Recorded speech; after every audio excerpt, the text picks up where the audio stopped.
आपको पता है श्री महाप्रभु जगन्नाथ जी का जो रथ है, कल हम उसके विषय में थोड़ी चर्चा कर रहे थे।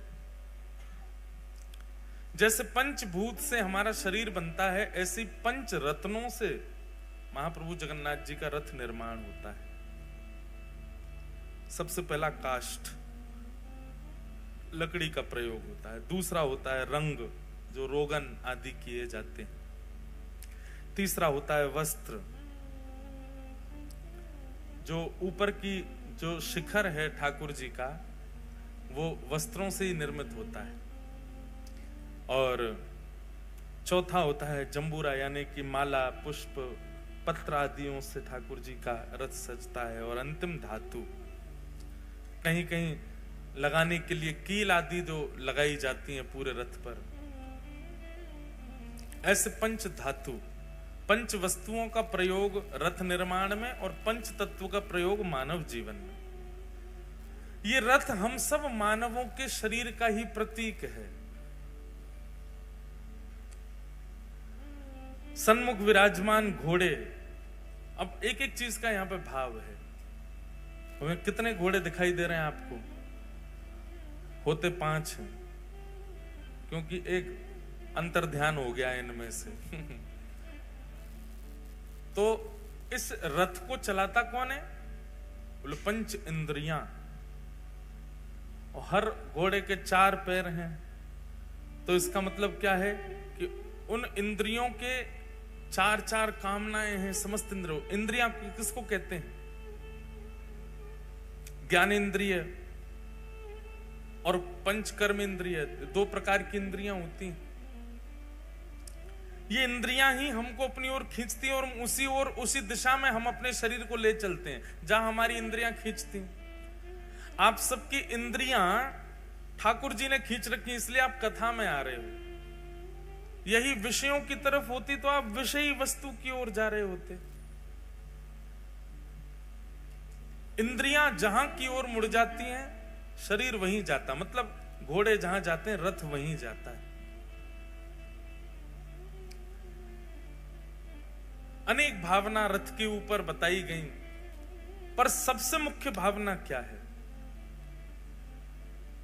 कि जगन्नाथ भगवान जब रथ पर आरूढ़ होते हैं, रथ की शोभा तभी होती है। बहुत ध्यानपूर्वक सुनिएगा। रथ की शोभा कब है? जब महाप्रभु उस पर विराजें।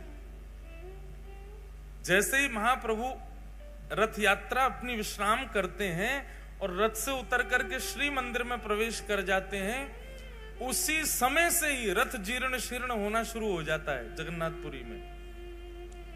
6 महीना की मेहनत में रथ बनता है। इतना परिश्रम करके लोग उसको बनाते हैं, पर कभी भी हर बार नया रथ बनता है। इतना विशाल रथ हर बार नया बनता है। क्यों? क्योंकि जगन्नाथ महाप्रभु के रथ से उतरते ही अपने आप उस रथ के जो अंग प्रत्यंग हैं वो टूटने लग जाते हैं। ये विशेषता है। उसके चक्र जीर्ण शीर्ण होने लग जाते हैं।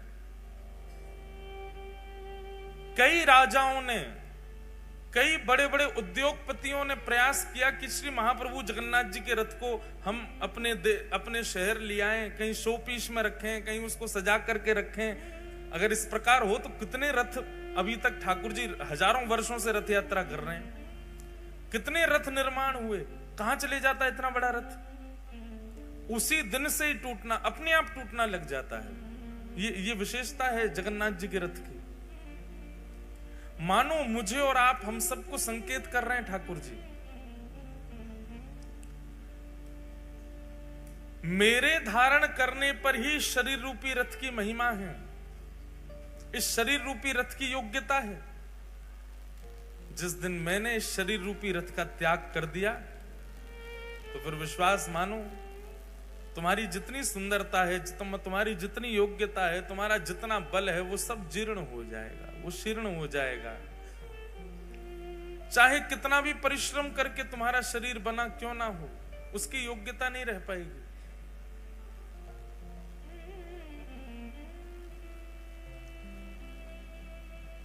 एक बार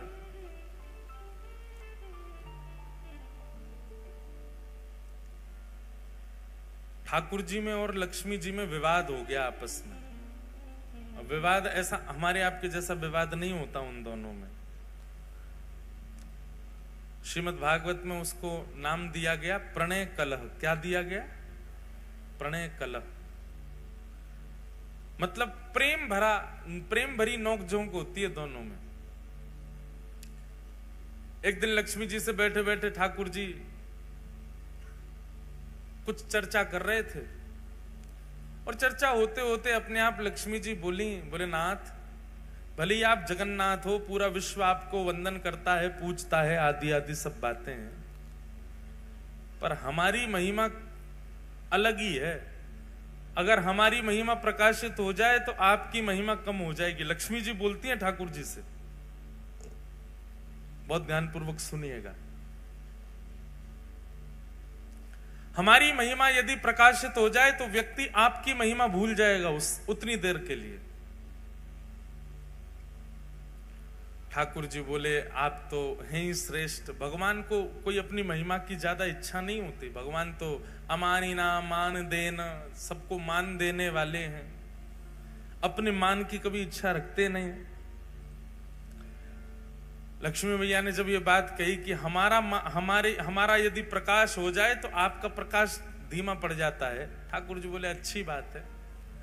लेकिन लक्ष्मी जी मानी नहीं, बोले नहीं मैं प्रमाणित करके बताऊंगी। अभी तो आपने ऐसे सहज में बोल दिया अच्छी बात है, मैं प्रमाणित करके दिखा दूंगी कि जहां मेरा प्रकाश हो जाता है वहां लोग आपकी महिमा भूल जाते हैं। भगवान बोले नहीं आवश्यकता नहीं। बोले नहीं आवश्यकता, मैं तो करके दिखाऊंगी। ठीक है। एक व्यक्ति की शव यात्रा जा रही थी, सब लोग उस शव को लेकर के जा रहे हैं। राम नाम सत्य है, गोविंद नाम सत्य है, गोपाल नाम सत्य है। लक्ष्मी जी ठाकुर जी से बोली देखो आपकी महिमा। सब जा रहे हैं लेकर के ठाकुर जी को,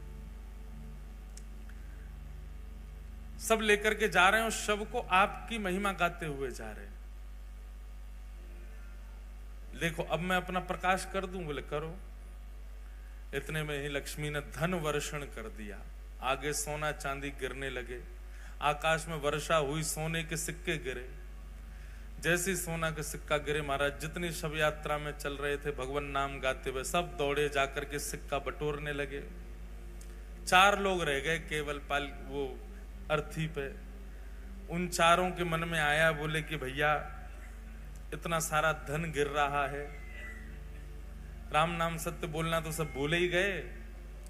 अर्थी वालों ने भी सोचा थोड़ी बहुत देर की वर्षा है, इकट्ठा कर लें, फिर तो पिताजी को ले ही जाना है शमशान। उन्होंने अर्थी नीचे धर दी, वो भी दौड़े, उन्होंने भी जाके सिक्का बटोरे, जेब में भर लिए अपने। लक्ष्मी जी बोली ये है मेरी महिमा। अंत काल में किसी को लेकर के जा रहे हैं, आपका नाम गाते हुए जा रहे हैं, लेकिन मेरी महिमा के आगे देखो आपके नाम की महिमा भी फीकी पड़ गई।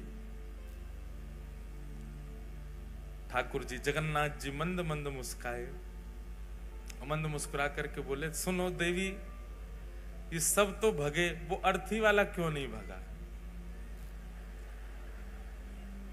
जय हो, पधारो। वो अर्थी वाला क्यों नहीं भगा?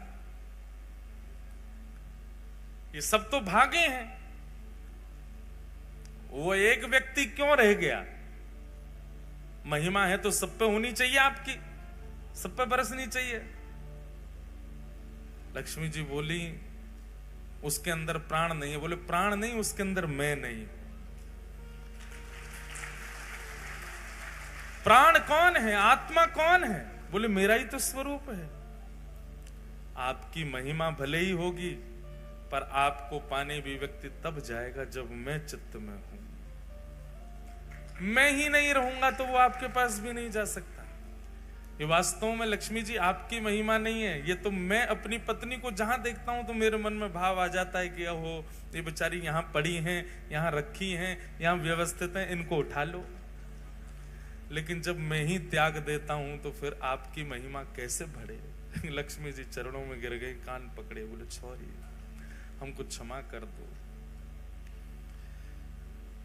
ऐसे रथ आरूढ़ होकर के ठाकुर जी हम आप सबको ये संकेत करते हैं कि भैया इस विश्व में आपके आने का एकमात्र उद्देश्य है। रथ कितना भी सुंदर है, रंग रोगन कितना भी अच्छा है, वस्त्र कितने भी अच्छे लगे हैं, घोड़े कितने मजबूत हैं, सारथी कितना अद्भुत है, आपका शरीर जो है वो कितना सुंदर है, कितना योग्य है, कितना श्रेष्ठ है, कितना भरपूर है, वो सब श्रेष्ठताओं से परिपूर्ण है। परंतु रथ की ओर दृष्टि और रथ के प्रति आकर्षण तभी होता है जब उस पर श्री जगन्नाथ जी विराजते हैं। बोले तुम्हारे माथे पर जिस दिन उर्ध्वपुंड विराजमान हो जाएगा, जिस दिन कंठ में कंठी माला तुलसी की विद्यमान हो जाएगी, हाथ में नाम जप माला आ जाएगी और मुख पर निताई गौर हरि बोल, निताई गौर राधे श्याम जपो हरे राम, जब मेरा नाम संकीर्तन होगा तभी तुम्हारी महिमा है। और जिस दिन मैंने तुम्हारा त्याग कर दिया उस दिन ही जीर्ण हो जाना है, उसी दिन ही टूटना प्रारंभ हो जाना है तुम्हारा। इसलिए मुझे धारण करो, मुझे विराजमान करो। आज हमारा परम सौभाग्य प्यारे गिरधर लाल जी रथ में विराजमान हुए हैं और आज कथा में हरिद्वार से भगवत धाम से परम पूजनीय प्रातः स्मरणीय हमारे पूज्य श्री मस्तराम बाबा, जिनको भगवत धाम वाले पूज्य महाराज जी, परम पूजनीय प्रातः स्मरणीय बड़े महाराज जी स्वामी श्री विवेकानंद जी महाराज का खूब आशीष प्राप्त है। ऐसे परम पूजनीय श्री रविंद्रानंद जी महाराज हमारे मध्य पधारे हैं। महाराज जी का बहुत बहुत स्वागत, बहुत बहुत अभिनंदन। ऐसे स्वागत करते हो आप लोग, बोलो जय जगन्नाथ। सब लोगों ने बताओ, हाँ ऐसे होना चाहिए कि महाराज संतन को भी लगे कि हाँ हिसार में उत्सव चल रहा है। साथ ही हमारे श्री राधारमण गोस्वामी श्री मयंक जी महाराज तो विराज ही रहे हैं, साथ में रवीश जी भी विराज रहे हैं। आज हमारे मध्य में पूज्य श्री नवनीत जी महाराज भी पधारे हैं, नवनीत भैया पधारे हैं। आप जैसे आपको नाम है वैसे ही आपको गुण है, नवनीत ही है। नित्य नूतन नित्य प्रिय ठाकुर जी को श्री नवनीत जी, ऐसे नवनीत जी महाराज पधारे हैं। साथ में एक महाराज जी और विराज रहे हैं। सब संतों को वंदन है, सबको बारंबार प्रणाम। बंधुओं, महाराज जी बोले मंच पर जाओ तो हमारी कथा का अनाउंसमेंट कर देना। 22 नवंबर से लेकर के 22 से ही है ना महाराज जी की, 25 से 22, 23, 24, 25, 26, 27, 28 तक, 22 से 28 नवंबर श्री मद्भागवत की कथा हापुड़ में, उत्तर प्रदेश के हापुड़ में महाराज जी के सानिध्य में हो रही है। जो लोग भी सुन रहे हैं और जो भी यहाँ पर हापुड़ के आसपास के हैं, सब लोग हापुड़ आइएगा। बाकी कल की कथा जो है बंधुओं वो सुबह 11 बजे से है, क्योंकि हमको कानपुर निकलना है कल ही, इसलिए आप लोग सब 11 बजे यहाँ उपस्थित हो जाना। उपस्थित तो आप लोग और जल्दी हो जाना। अच्छा, हम कथा में कहते हैं लाइट जाए तो ठाकुर जी आ गए। हाँ, जगन्नाथपुरी की बात है। जगन्नाथपुरी में कथा चल रही थी, तो जिस होटल में कथा थी उसके हॉल में वहां लाइट बहुत जा रही थी, क्योंकि रथ यात्रा का समय समीप था। लाइट कटती है जगन्नाथपुरी में बहुत, बार बार लाइट जाए तो सब श्रोता काले काले हो जाएं, अदृश्य हो जाएं। ना श्रोताओं को मैं दिखूं, ना श्रोताओं को, ना मुझे श्रोता दिखे।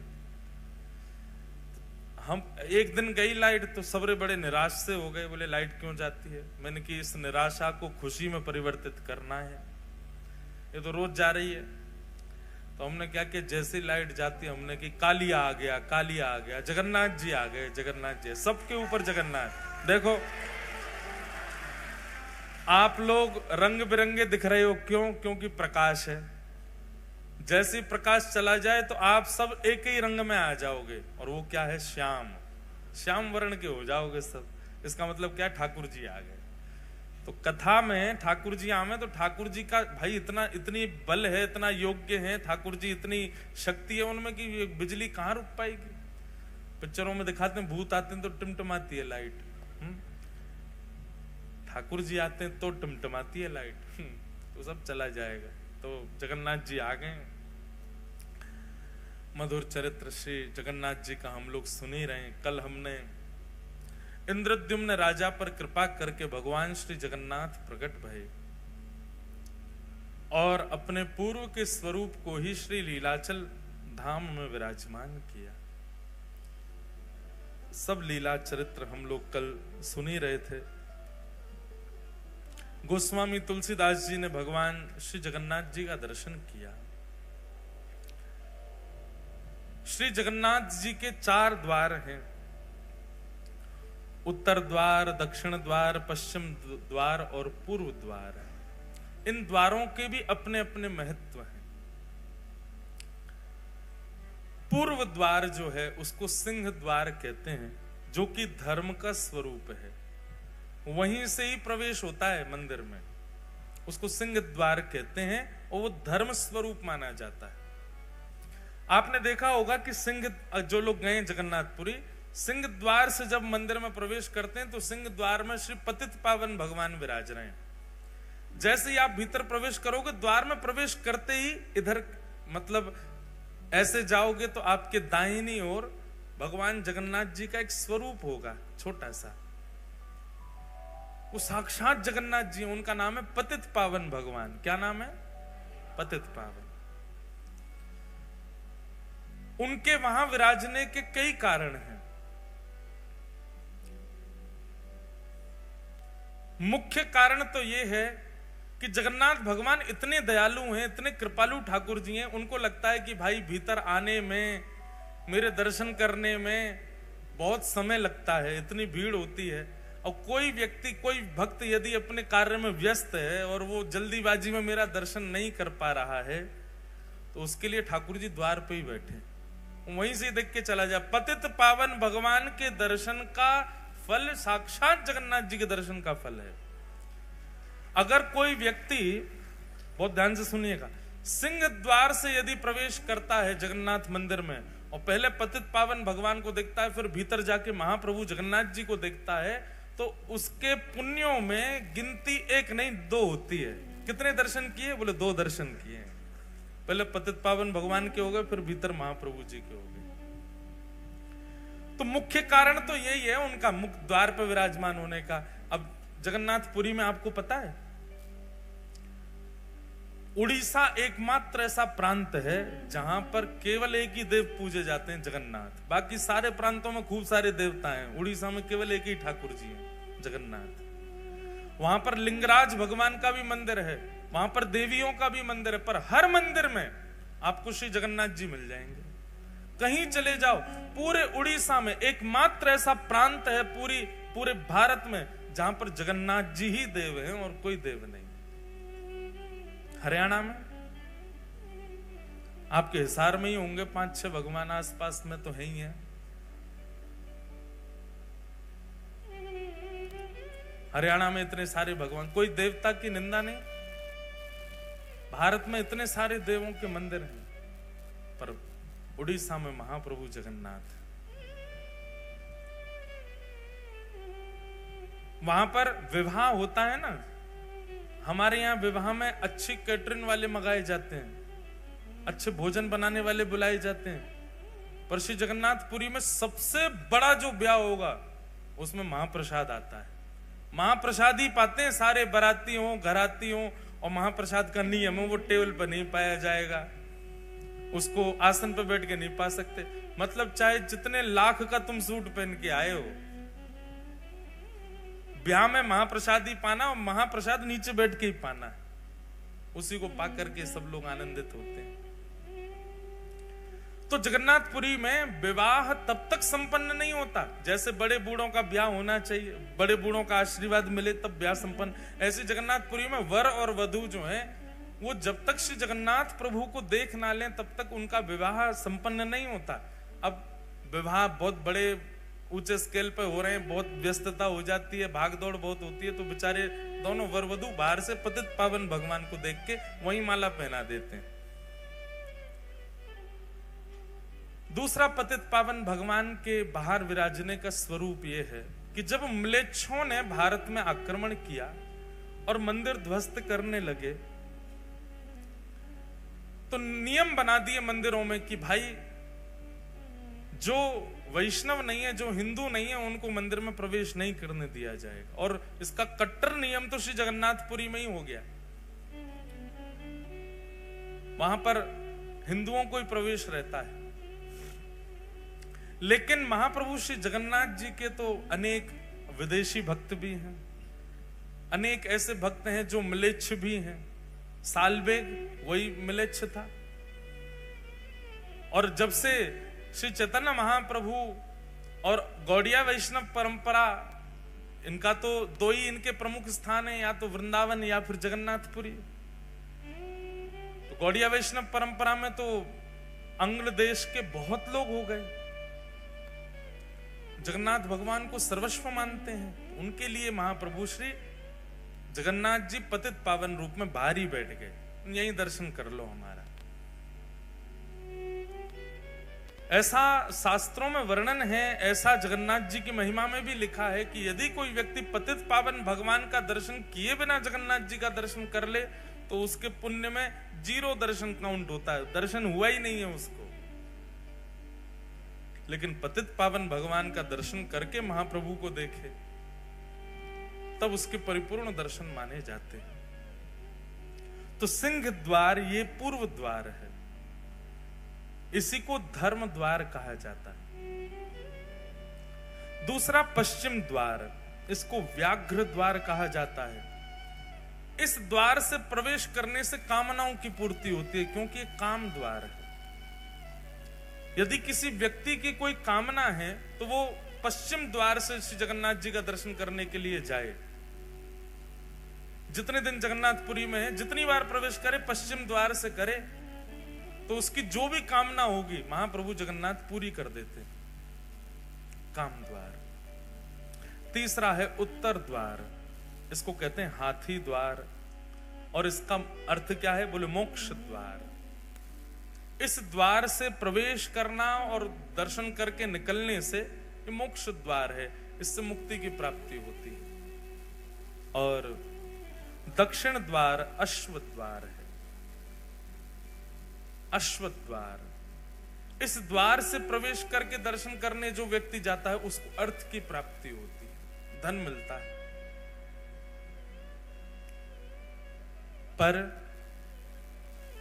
हरि नाम जिसके चित्त में है, हरि जिसके भीतर विद्यमान है, वो किसी भी द्वार से प्रवेश कर जाए उसको चतुर्विध पुरुषार्थ नहीं मिलता है।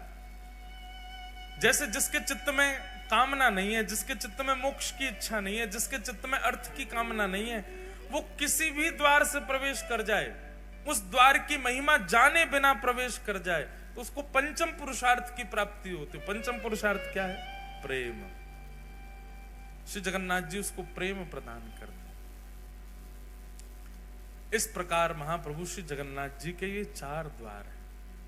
इन 4 द्वारों से श्री जगन्नाथ जी के दर्शन करने को वैष्णव जन प्रवेश करते हैं, दर्शन करने भीतर जाते हैं। महिमा बहुत सारी है, सब प्रकार के तीर्थ अंदर विद्यमान हैं। महाप्रभु जगन्नाथ जी के समस्त देवी देवता अंदर ठाकुर जी के पास बैठे हैं। फिर आज क्या है? एकादशी। अब लोग एकादशी के लिए बहुत प्रश्न करते हैं कि श्री जगन्नाथपुरी में एकादशी का महत्व क्यों नहीं है? ऐसा नहीं है कि महत्व नहीं है, एकादशी का बहुत बड़ा महत्व है, पर वहां व्रत नहीं किया जाता। अगर एकादशी के दिन आप श्री जगन्नाथ धाम में हैं तो उस दिन स्कंद पुराण में कहते हैं बाकी के दिन महाप्रसाद पाओ पेट भर के, लेकिन एकादशी के दिन महाप्रसाद पाओ आकंठ, गला आपका यहां तक भर जाना चाहिए, जितनी भूख लगे वहां से ज्यादा पाओ। क्यों?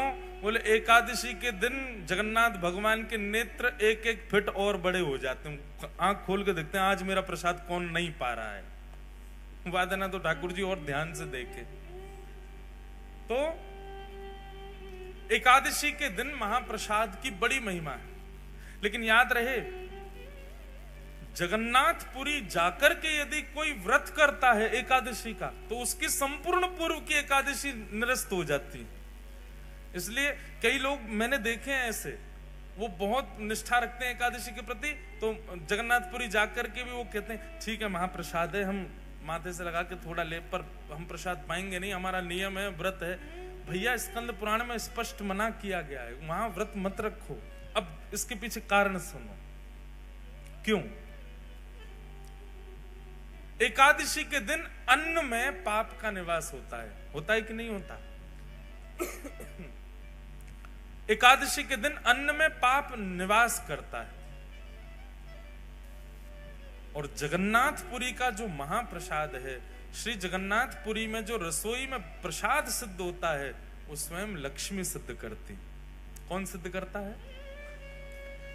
लक्ष्मी जी के हाथ स्पर्श हो जाने के बाद में कोई अन्न में पाप निवास नहीं कर सकता। और दूसरी बात, लक्ष्मी जी के हाथ से निर्मित हुआ तो पाप तो बहुत दूर की बात है महाराज, उस प्रसाद के चारों ओर करोड़ों पुण्य घूमते रहते हैं। हमको मौका मिले हम इसमें प्रवेश कर जाएं।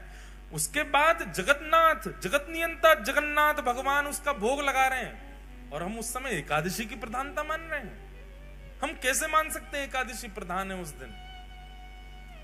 हम एक नियम और बताएं, संतों की आज्ञा से बता रहे हैं। एकादशी आपका व्रत चल रहा है, आप हिसार में बैठे हो, आपका व्रत हो रहा है, आप निर्जला कर रहे हो, या जैसा भी आपका व्रत का स्वभाव रहता है वैसा आप व्रत कर रहे हो, बहुत अच्छी बात है, निष्ठा एकादशी की होनी चाहिए। उसी समय वृंदावन से हमारे गिरिराज जी से कोई वैष्णव आए और वहां का 56 भोग लेकर के आए और आकर के आपके घर पर प्रदान किया। अब प्रसाद का नियम क्या है? प्रसाद जैसे ही आपके घर में आए तुरंत उसमें से एक टूक आपको लेना ही चाहिए। क्यों? बोले प्रसाद आया है, आपने रख दिया फ्रिज में, आपने सोचा कल पाएंगे, कल तक जीवित नहीं रहे तो, रात में प्राण चले गए तो, अगले क्षण ही पधार गए तो। प्रसाद जैसे सन्मुख नेत्रों के सामने आ जाए तुरंत उसको ग्रहण कर लेना चाहिए। अब एकादशी ये क्या करें? ये तो अन्न है। अगर आपने उस समय प्रसाद को अन्न माना तो आपकी एकादशी निरस्त हो जाएगी। उसी समय आपके सन्मुख जैसे ही प्रसाद आवे तुरंत लीजिए और तुरंत लेकर के एक टुक मुख में धारण कर लीजिए। क्यों? वस्तु में पाप निवास करता है, व्यंजन में पाप निवास करता है, अन्न में पाप निवास करता है, प्रसाद में पाप नहीं रहता। इसलिए प्रसाद के प्रति ये बुद्धि मत रखो। जगन्नाथपुरी में एकादशी व्रत नहीं करना चाहिए, पर मंदिर का ही प्रसाद पाना चाहिए, बाहर कुछ मत पा लेना, महाप्रसाद पाओ। लक्ष्मी ने बनाया है, जगन्नाथ का अधरामृत है, उसको पाने से तो एकादशी पुष्ट होती है, इसलिए वहां एकादशी व्रत का नियम नहीं। और सबसे बड़ी बात बंधुओं एक हमारी सुनिएगा, प्रसाद को कभी भी व्यंजन मत समझिए।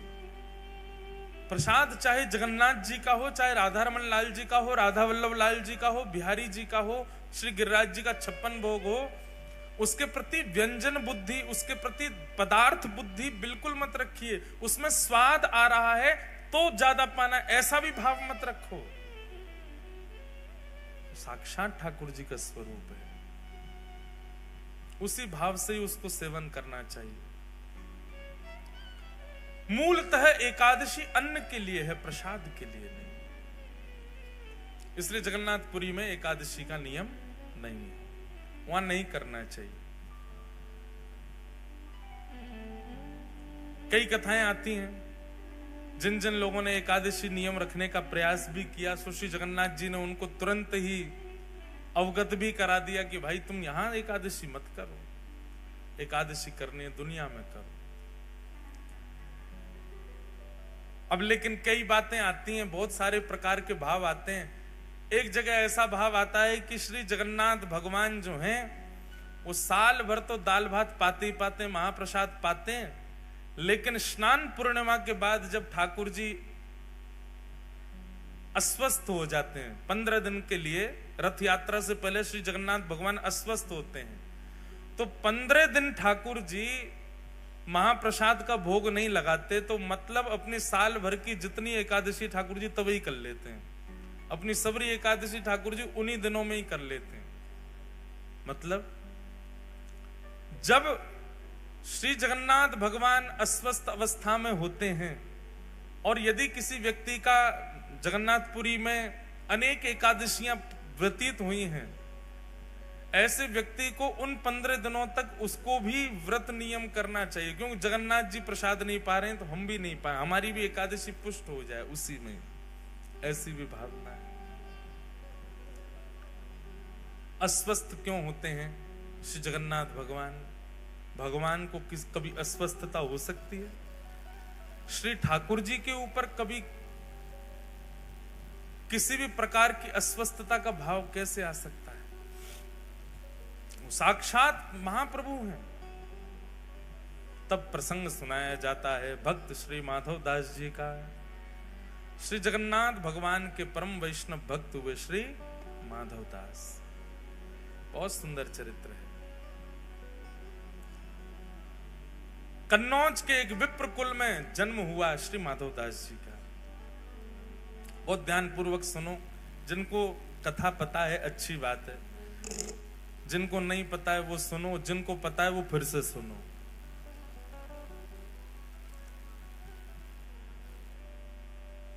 मार्ग दे दो भैया, माताएं बहनें जा रही हैं, सब लोग इधर देखो, कथा सुनो।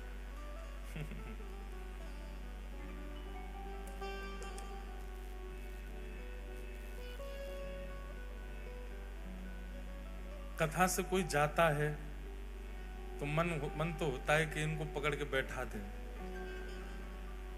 पूछ लें भैया क्यों जा रहे हो, पर सबके अपने अपने काम होते हैं। लेकिन फिर मन में बात आती है कि भाई 7 दिन की कथा हो तो ठीक भी लगे, 4 ही दिन को आए फिर भी जा रहे हो, अब तो बैठ जाओ, अब मत उठना कोई। हाँ, अब जो उठ गए वो चले जाओ, जो नहीं उठे वो बैठे रहना। ध्यान से सुनो। श्री गिरधर लाल जी रथ में बैठे हैं आप लोगों के लिए, इसलिए भाव से कथा सुनो। बोलो गिरधर लाल प्यारे की। कन्नौज के विप्र कुल में जन्म हुआ किनका? माधवदास। श्री माधवदास जी का चरित्र आता है कि आप बड़े विद्वान थे, आपका विवाह हुआ और विवाह के उपरांत आपकी पत्नी ने एक पुत्र को जन्म दिया। बालक का जन्म होते ही किसी कारण से पत्नी की मृत्यु हो गई और पत्नी की मृत्यु होने पर पूरा घर बड़ा उदास, निराश, हताश हो गया। माधवदास जी ने संस्कार आदि किए और उसके बाद ऐसी विरक्ति आई माधवदास जी को। विरक्त तो पहले से ही घर वालों ने ब्याह करा दिया था, विरक्ति तो उनके चित्त में थी, परंतु पत्नी की मृत्यु से अब और ज्यादा उनकी विरक्ति जो है वो प्रगाढ़ हो गई। उन्होंने मन में विचार कर लिया कि अब सब तज हरि भज, सब छोड़ छाड़ के ठाकुर जी को भजेंगे।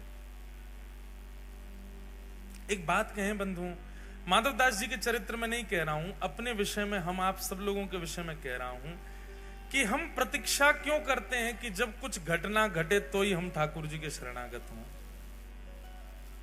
प्रतीक्षा मत करो घटना की। वास्तव में कोई घटना होने के बाद, ठोकर लगने के बाद या फिर किसी प्रकार की स्थिति आने के बाद जब हम भगवत सन्मुख होते हैं, ठाकुर जी को अच्छा तो लगता है पर उतना प्रिय नहीं लगता। लेकिन कोई व्यक्ति सर्व व्यवस्था होने के बाद भी, सब कुछ सुमंगल होने के बाद भी ठाकुर जी को शरणागत हो जाता है, तब ठाकुर जी को बहुत प्रिय लगता है। तब लगता है ठाकुर जी को, हाँ ये प्रेम मेरे लिए वास्तविक है। कोई व्यक्ति आपसे प्रेम इसलिए कर रहा है क्योंकि उसका मन नहीं लग रहा। कोई व्यक्ति आपसे प्रेम इसलिए कर रहा है क्योंकि उसके प्रेम के पीछे एक कारण विद्यमान है, एक कारण है जिसके कारण वो आपसे ब्याह कर रहा है। जैसे कि विवाह संबंधों में भी अगर कन्या ने आपसे विवाह किसी कारण से किया, चाहे आपके धन के लिए किया, चाहे आपकी संपत्ति के लिए किया, चाहे किसी और कारणों से किया, तो कारणों से हुआ संबंध आपको पता लगने पर इतनी प्रसन्नता नहीं होती, क्षोभ होता है चित्त में। ऐसे ठाकुर जी जब अपने शरणागत को देखते हैं तो शरणागत को देख करके ठाकुर जी तुरंत नेत्र बंद करके विचार करते हैं कारण क्या है इसकी शरणागति का।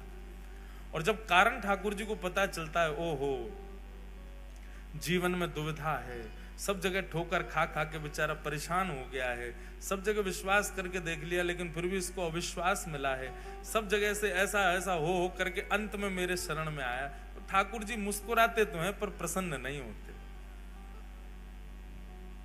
लेकिन कोई व्यक्ति बिना किसी कारण के ठाकुर जी के सन्मुख चला जाए, बिना किसी कारण के ठाकुर जी का हो जाए, वो अति प्रिय होता है। अकारण प्रेम करो, अहेतुकी भक्ति करो ठाकुर जी की। किसी घटना की प्रतीक्षा मत करो कि वो हो तो ही हम ठाकुर जी के सन्मुख जाएं। अब घट गई है, उसके बाद आ चुके तो अब बुरा नहीं मानो, अब उनके लिए माधवदास जी की कथा सुनो। तो माधवदास जी का जीवन कैसा, वो तो पहले से ही शरणागति चाहते थे पर घर वालों के कारण ब्याह किया। पुत्र का जन्म हुआ, पत्नी मर गई, सब छोड़ करके शरणागति लेना चाहते थे ठाकुर जी की, पर तभी अपने छोटे बालक को देखा और घर वाले भी कहते थे अब ये इसका पालन पोषण कौन करेगा, इसका बेचारे का क्या अपराध, इसका क्या दोष, ये कैसे रहेगा। तो माधवदास जी का एक सूक्ष्म ममत्व उसके प्रति होने लगा, उसको अपने चित्त से लगा करके रखते। सोचते तो थे क्या करूं, घर वाले कहते एक और ब्याह कर लो। बहुत पीछे पड़ने लगे घर वाले, तो माधवदास जी ने एक दिन कह दिया, आप सब लोग जो मेरे पीछे पड़े हैं कि ब्याह कर लो ब्याह कर लो, मुझे आप सब आश्वासन दे दीजिए और आश्वासन करते हुए ये बता दीजिए कि अब मेरा जिससे ब्याह होगा वो कभी नहीं पधारेगी और उससे होने वाली संतान भी कभी नहीं पधारेगी, तो मैं ब्याह करूंगा। सारे रिश्तेदार पीछे हो गए, ये कैसी बात है, ये कैसी बात है। बोले नहीं, आप कह दो कि वो नहीं मरेगी तो मैं ब्याह कर लूंगा। कोई भी इस बात पर लिखने को राजी नहीं हुआ। माधवदास जी बोले तो फिर मैं ब्याह नहीं करूंगा। रही बात इस बालक की, तो मैं इसका पोषण करूंगा। माधवदास जी उस बालक को लिए घूमते रहते। एक दिन एक बगीचा में आप बैठे थे, बालक गोद में था, मन में सोच रहे थे कि और कोई उपाय नहीं है क्या ब्याह के अलावा इस बालक के पोषण का, जिससे मैं शरणागति ग्रहण कर लूं। ये चिंतन उनका चलता ही रहता था। तभी आपने क्या देखा, सामने वृक्ष पर एक घोंसला है, उस घोंसले में से एक चिड़िया का एक अंडा छोटा सा जोर से हवा चलने पर नीचे गिरा, और जैसे ही वो नीचे गिरा माधवदास जी उसको देख रहे थे। माधवदास जी उठ करके उसको बचाना चाहते थे, पर तभी क्या देखा, नीचे सूखे पत्तों का ढेर था और वो अंडा आकर के उस पर गिरा और बच गया। कोई उसकी दुविधा नहीं हुई। थोड़ी धमक लगने पर अंडा फूट गया, उसमें से बालक बाहर आ गया। वहीं के कीड़े मकोड़े जो थे उनको चुग करके पाने लगा। माधवदास जी के मन में बात आई, बोले हम बेफिजूली की चिंता करते हैं कि इसको कौन पालेगा, इसको कौन रखेगा, इसको कौन संभालेगा। सबका रक्षक जगन्नाथ है तो वो सबको संभालता है। मैं तो दौड़ा था कि मैं अंडा पकड़ दूं, लेकिन नीचे ठाकुर जी ने पहले ही किसी के द्वारा पत्तों का ढेर रखवा रखा है, उस पर गिर करके वो बालक बच गया और उसके बाहर आते ही उसको प्रसाद भी मिल गया, उसको अपना भोजन पेट भरने के लिए सामग्री भी मिल गई। ना तो इसकी माँ इसके पास है, ना इसके पिता इसके पास है, इसका पालन भी तो हो रहा है, कौन कर रहा है? बोले जगन्नाथ कर रहा है। मैं क्यों चिंता करता हूं अपने बालक की? और उसी समय अब देखो, संसार की दृष्टि में इसको गलत माना जाएगा। इसमें क्या माना जाएगा? अपने कर्तव्य से भाग गया। पर वैष्णव दृष्टि में जब विश्वास प्रगाढ़ हो जाता है ना, तो व्यक्ति सब त्याग ही देता है। फिर चाहे पत्नी हो, बच्चे हो, परिवार हो, कोई भी हो। हम आपको आज्ञा नहीं दे रहे हैं या आपको प्रोत्साहित नहीं कर रहे सब त्यागने को। जिस दिन चित्त में प्रगाढ़ भक्ति प्रकट होगी, आपको कोई बोलेगा नहीं त्याग करो, आप अपने आप छोड़ दोगे सबको। इसीलिए हम बार बार कथा में कहते हैं, ज्यादा कथा मत सुनो, ज्यादा बार बार मत सुनो। क्यों? क्योंकि त्याग की स्थिति बहुत बढ़ जाएगी। अभी युवा बहुत आते हैं कथाओं में, और उन युवाओं की स्थिति ऐसी होती जा रही है। जलंधर में अभी हाल देखते आप, वहां बालक ऐसे हो गए कि वो अब संगे ही भगने को तैयार हैं। जहां कथा हो वहीं चल देंगे, जहां आप जाओगे वहीं चल देंगे। ये प्रारंभिक त्याग, दो प्रकार के त्याग आते हैं। एक प्रारंभिक त्याग जो होता है, उसमें भी सब छोड़ने का मन होता है, पर उस समय रुकना चाहिए। वो नया नया त्याग है, नए नए त्याग में छोड़ने का मन होता ही है। कुछ समय प्रतीक्षा करो तो फिर समझ में आता है कि अभी त्याग वास्तविक आया नहीं है। लेकिन जो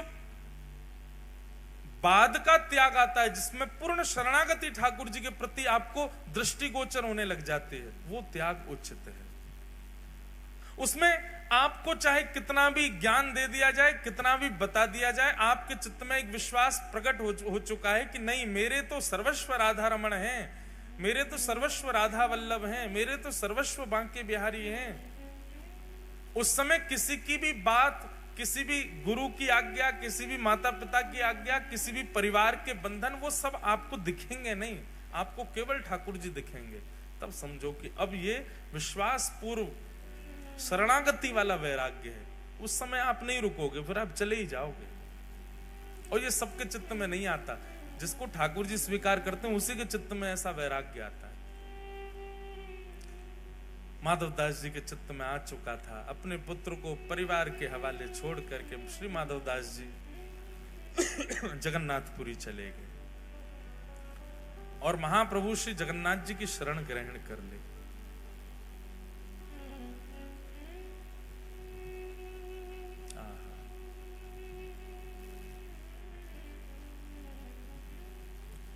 गिरधर ही गुणगान मेरे तो, गिरधर ही गुणगान,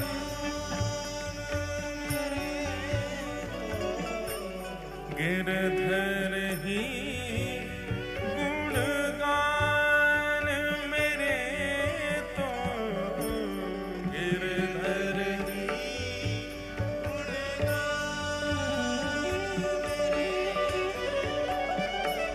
गिरधर ही गुणगान मेरे तो, गिरधर ही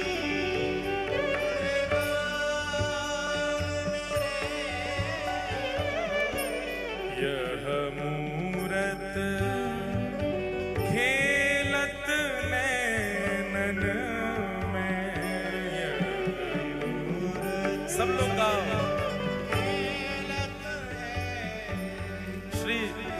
अष्टछाप के सखा कृष्णदास जी का पद है। जब स्थिति ऐसी हो जाएगी तो फिर कोई और भाएगा ही नहीं, सब छोड़ के जाने का ही मन होगा। यह मूरत खेलत नैनन में, यह मूरत खेलत,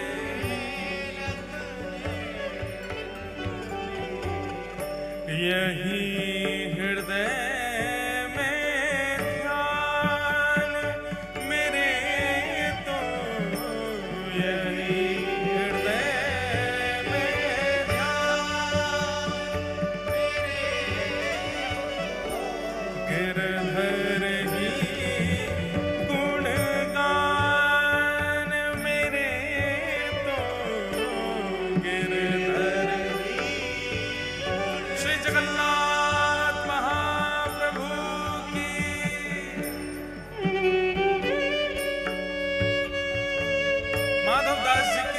हो चुकी है ऐसी।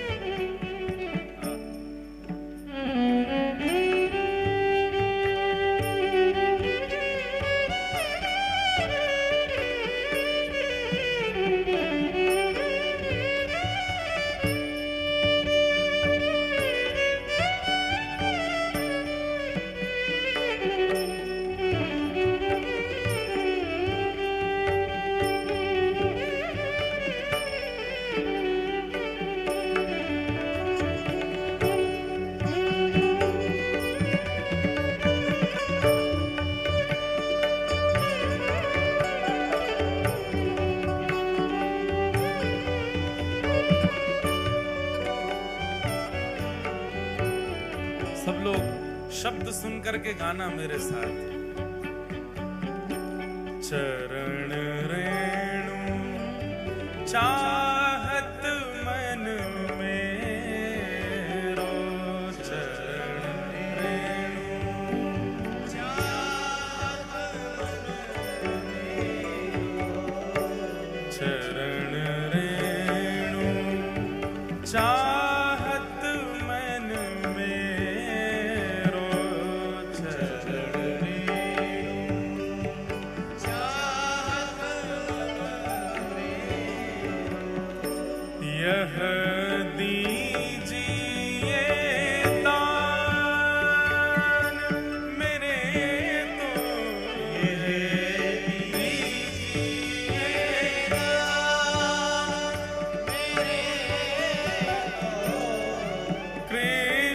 कृष्णदास के जीवन गिरधर, कृष्णदास के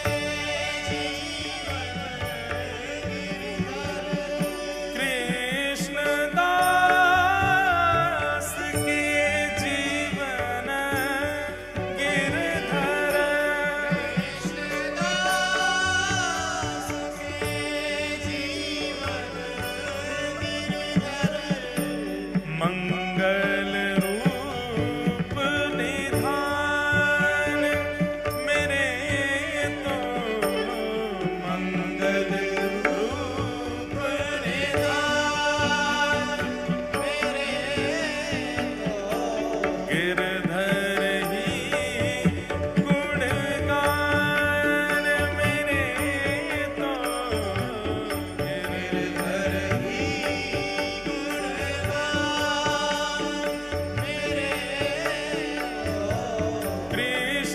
कृष्णदास के जीवन गिरधर, कृष्णदास के जीवन गिरधर, मंगल रूप निधान मेरे तो, मंगल रूप निधान मेरे तो, गिरधर ही गुणगान मेरे तो, गिरधर ही गुणगान, गिरधर ही गुणगान, गिरधर ही गुणगान।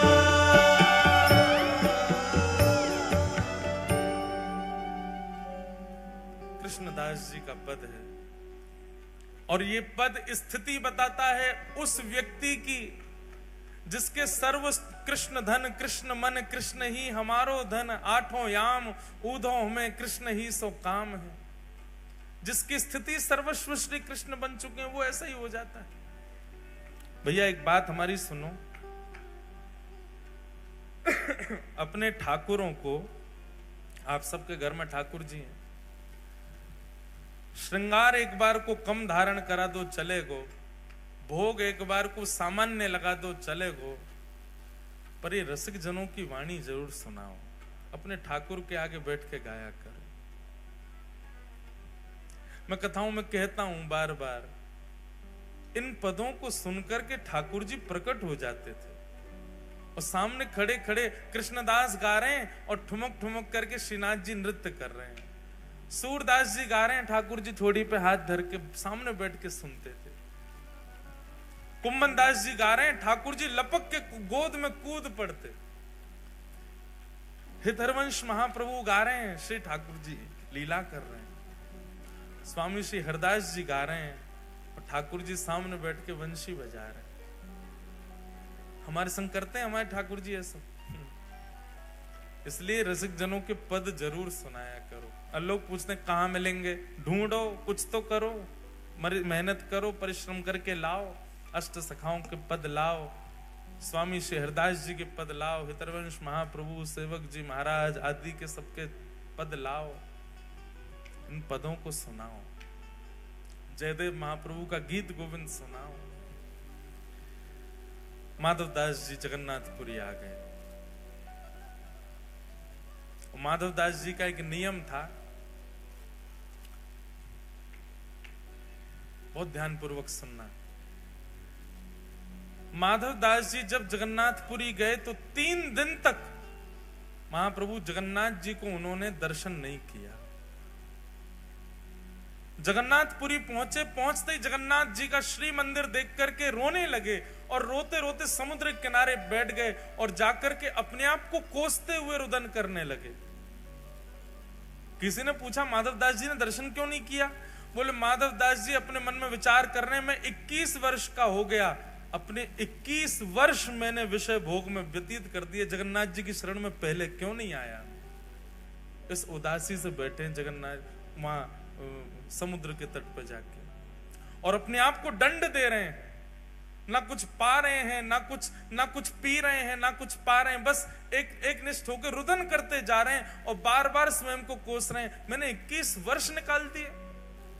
अरे तो भाई किसी ने कहा माधवदास जी को प्रसन्न हो जाना चाहिए, अब तो आ गए शरण में। बोले अब जीवन का कोई पता है क्या? मेरे जीवन के केवल इतने ही दिन हो, 21 वर्ष 6 दिन की मेरी आयु हो, तो इसका मतलब अब शेष 3 ही दिन रह पाऊंगा मैं ठाकुर जी की शरण में। 21 वर्ष तो मैंने विषय भोग में निकाल दिए। इस बात से परेशान होकर रोने लगे। अच्छा, माधवदास जी ने कोई 3 दिन का नियम नहीं लिया था। माधवदास जी तो मृत्यु पर्यंत अनशन पर बैठ गए समुद्र के तट पर जाके कि मैंने अपना जीवन व्यर्थ कर दिया, ठाकुर जी की शरण में पहले नहीं आया।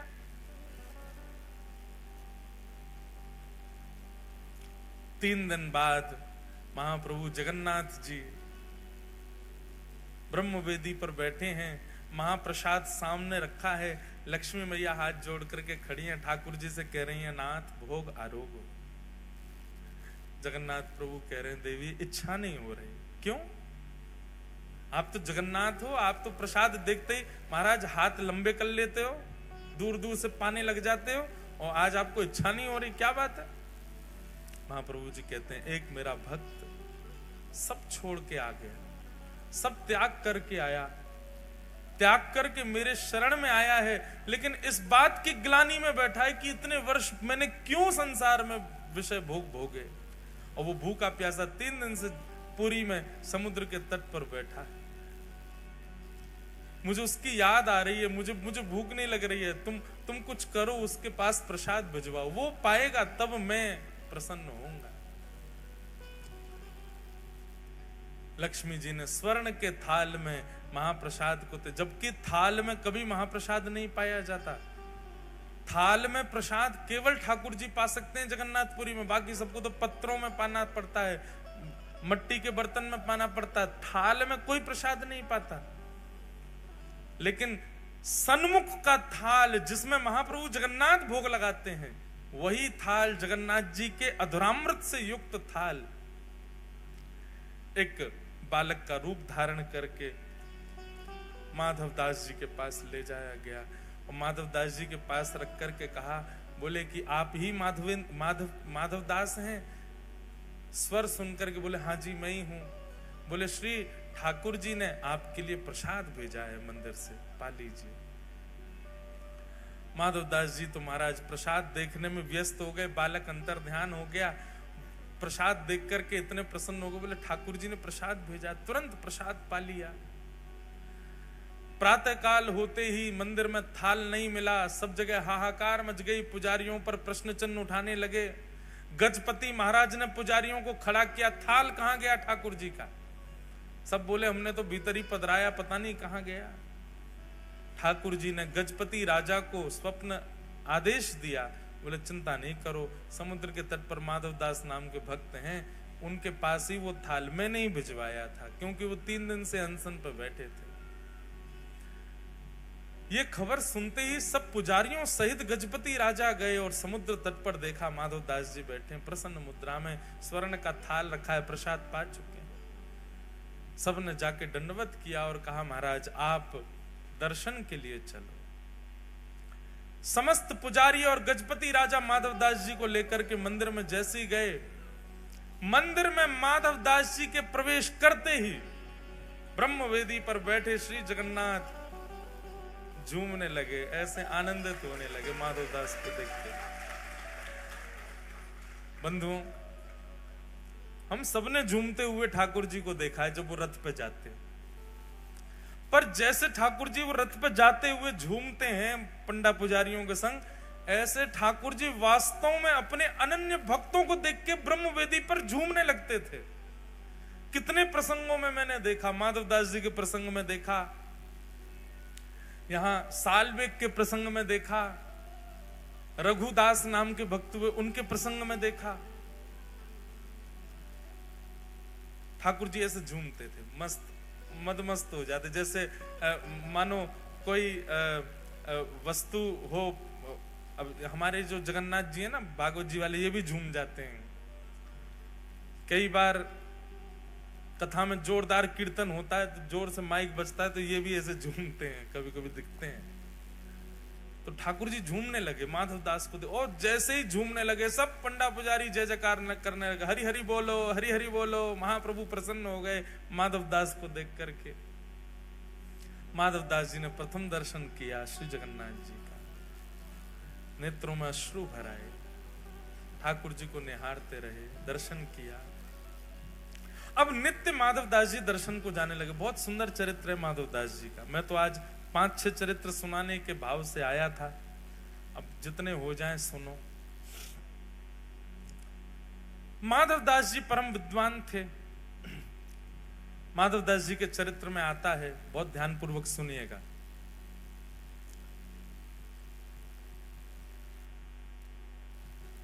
एक परम विद्वान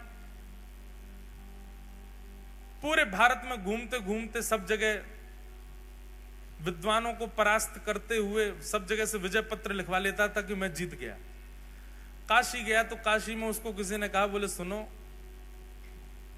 अगर तुमने जगन्नाथपुरी के माधव दास जी को हरा दिया तो हम मान जाएंगे कि तुम पूरे विश्व के विजेता, क्योंकि उनसे बड़ा विद्वान इस समय पृथ्वी पर कोई भी नहीं है। माधव दास जी को हरा के दिखा।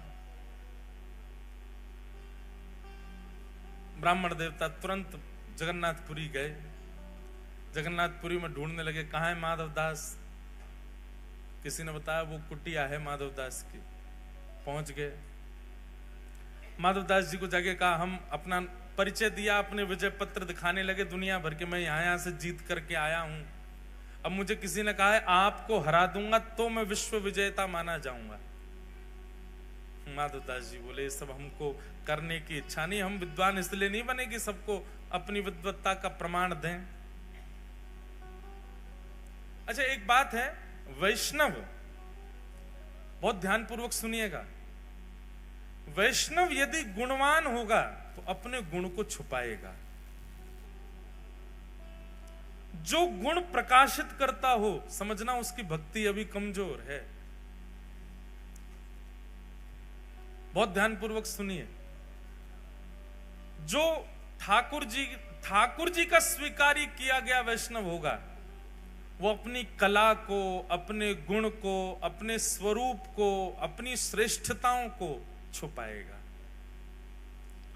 ये तो संसारी व्यक्ति का लक्षण होता है कि बात बात पर दिखाना कि मुझ पर धन कितना, बात बात पर बताना कि मुझ में गुण कितने, बात बात पर प्रकाशित करना कि मुझ में कलाएं कितनी। ये भक्त का स्वरूप थोड़ी होता है। भक्त तो गोपनीय रखता है अपने स्वभाव, स्वरूप और अपनी योग्यताओं को। इसलिए हमारी प्रार्थना विशेष रूप से उन लोगों से जो ऊर्ध्वपुंड धारण करते हैं और गले में कंठी पहनते हैं। आप वैष्णव चिन्ह अंकित हो गए हो, अब तो गोपनीय हो जाओ। क्योंकि आप जब मुझसे कक्ष में मिलने आओगे तो नहीं कहूंगा, मैं ये बात मंच से ही कह सकता हूं कि आपको अपना गुण नहीं बताना चाहिए, अपना स्वरूप प्रकाशित मत करो कि आप कितने योग्य हो। वैष्णव का इस स्वरूप नहीं होता। वृंदावन में एक संत रहते थे, बहुत ध्यानपूर्वक सुनना। उन संत की महिमा इतनी थी कि महाराज चित्रकूट तक उनका प्रकाश हो गया। चित्रकूट के एक संत ने सुना कि वृंदावन में एक बड़े अच्छे संत हैं, वो ऐसे हैं ऐसे हैं ऐसे हैं, सब उनका भाव सुना। तो चित्रकूट के उन महाराज जी की इच्छा हुई कि मैं भी जाऊं वृंदावन, जाके उन संत का दर्शन करूं। कहां रहते हैं? बोले केसी घाट पर विराजते हैं। तो चित्रकूट के महाराज जी वृंदावन आए। बहुत ध्यानपूर्वक सुनो, सब लोग इधर देखो, वैष्णव कैसा होता है। फोन तो थे नहीं कि उस पर फोटो मंगा लिया हो कि संत का फोटो भेज दो या उनकी वीडियो भेज दो, कुछ था नहीं। पहुंच गए वृंदावन। अब पूछते पूछते जा रहे हैं, ये फलाने संत कहाँ रहते हैं? बोले वहां चले जाओ, परिक्रमा मार्ग में केसी घाट पर रहते हैं। केसी घाट के समीप पहुंचे ही थे चित्रकूट वाले महाराज जी। उन्होंने जाकर के फिर पूछा किसी से, बोले भैया ये अमुक नाम के संत कहाँ हैं, मुझे उनके दर्शन करने। तो जिस व्यक्ति से पूछा वो बोले अच्छा उनके दर्शन करने हैं क्या? बोले हाँ, मैं भी अभी जा रहा हूं उन्हीं के दर्शन करने के लिए, आप मेरे संगी चल देना। बोले हाँ भैया ये बढ़िया है, बार बार कहां ढूंढेंगे, आपसे ही पूछ लेंगे। अभी आप एक काम कीजिए, मैंने प्रसाद बनाया है ठाकुर जी का, आप पा लीजिए। कहां से आए आप? बोले चित्रकूट से आए भैया। बोले ओहो चित्रकूट से आए, हमारे ठाकुर जी का प्रसाद पा लो। बैठा दिया, बैठा के उनको प्रसाद पवाया। प्रसाद पवाने के बाद बोले भैया आप चलो महाराज जी के हमको दर्शन करा दो। बोले अभी महाराज जी का समय नहीं है दर्शन का, वो ना 2 घंटा बाद मिलेंगे। 2 घंटा क्या करोगे? बोले क्या करें? बोले प्रसाद पाया, थोड़ी देर पढ़ लो, सो जाओ हमारे पास से। आसन बिछा दिया, बढ़िया सुंदर चद्दर। अरे हमको नींद नहीं है। नहीं नहीं सो जाइए ना, आप इतनी दूर चित्रकूट से आए हैं। उन नहीं माने तो जबरदस्ती उनको सुला दिया। बोले लेटो आप। हाथ पांव दबाने लगे, पैर पकड़ के मसलने लगे, हाथ दबाने लगे, पैरन में घी लगाने लगे। अरे भैया काय को इतनी सेवा कर रहे हो, हम जिस काम के लिए आए वो आप करने नहीं दे रहे। उन महाराज जी से हमको मिलना, उनसे मिलवा दो। अभी ले चलूंगा, थोड़ी देर हमको सेवा करने दो ना, मैं भी जाऊंगा वहां पे, आपको ले चलूंगा। इतने में कोई तीसरा व्यक्ति आया। अब वो महाराज जी बेचारे चिढ़ गए थे। बोले भैया हम आए थे अमुक नाम के संत हैं उनका दर्शन करने, और जब बाबा ने हमको पकड़ लिया, यहीं पर हमको पहले भोजन करा दिया, अब हमारे हाथ पांव दबा रहे हैं, जबरदस्ती पैर मसल रहे हैं हमारे। इनसे बोलो हमको छोड़े, हमको उनके दर्शन करने। वो तीसरा व्यक्ति जो आया वो प्रणाम करके बोला आपके जो चरण दबा रहे हैं ये वही महाराज जी हैं जिनसे आप मिलने आए हो, ये वही संत हैं। चित्रकूट से आए हुए संत जो थे उनके नेत्र सजल हो गए। बोले मैंने जो सुना था ना, मुझे लगता था कि मैं देखूंगा तो उनका भाव अनुभव करने का प्रयास करूंगा, पर मुझे पता ही नहीं, मैं पिछले 2 घंटे से उन्हीं के भाव देख रहा था। यही है असली ये 2 प्रकार के वैष्णव, एक वो जिसने ठाकुर जी को पकड़ रखा है और एक वो जाकू ठाकुर जी ने पकड़ रखा है। जिसने ठाकुर जी को पकड़ रखा है ना, वो हम सब हैं। हम में आडंबर भी है, हम में दंभ भी है, हम में प्रकाशन भी है, हम में सब कुछ है। पर ठाकुर जी जाकू पकड़ लेना वो तो अत्यंत गौड़ हो जाता है, अत्यंत गोपनीय हो जाता है, अत्यंत सूक्ष्म हो जाता है, वो शांत हो जाता है। वो अपनी योग्यता जिससे संसार रीझे वो कार्य वो कर ही नहीं सकता। योग्यता बताने से 4 लोग रीझेंगे मुझसे, और वैष्णव को डर लगता है कि कहीं वो रीझ ना जाए मुझसे। मैं जिसको रिझाने के लिए बैठा हूं केवल वही रीझे। मीराबाई कहती हो बाला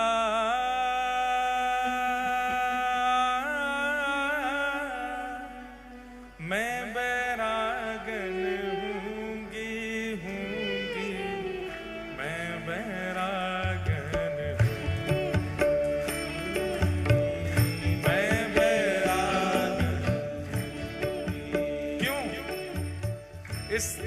पद की जो विशेष लाइन है ना, जो विशेष बात है मीराबाई की, आप लोग कहोगे मीराबाई भी तो प्रकाशित कर रही हैं कि मैं बैरागन होंगी, सबको गा के क्यों बता रही हैं?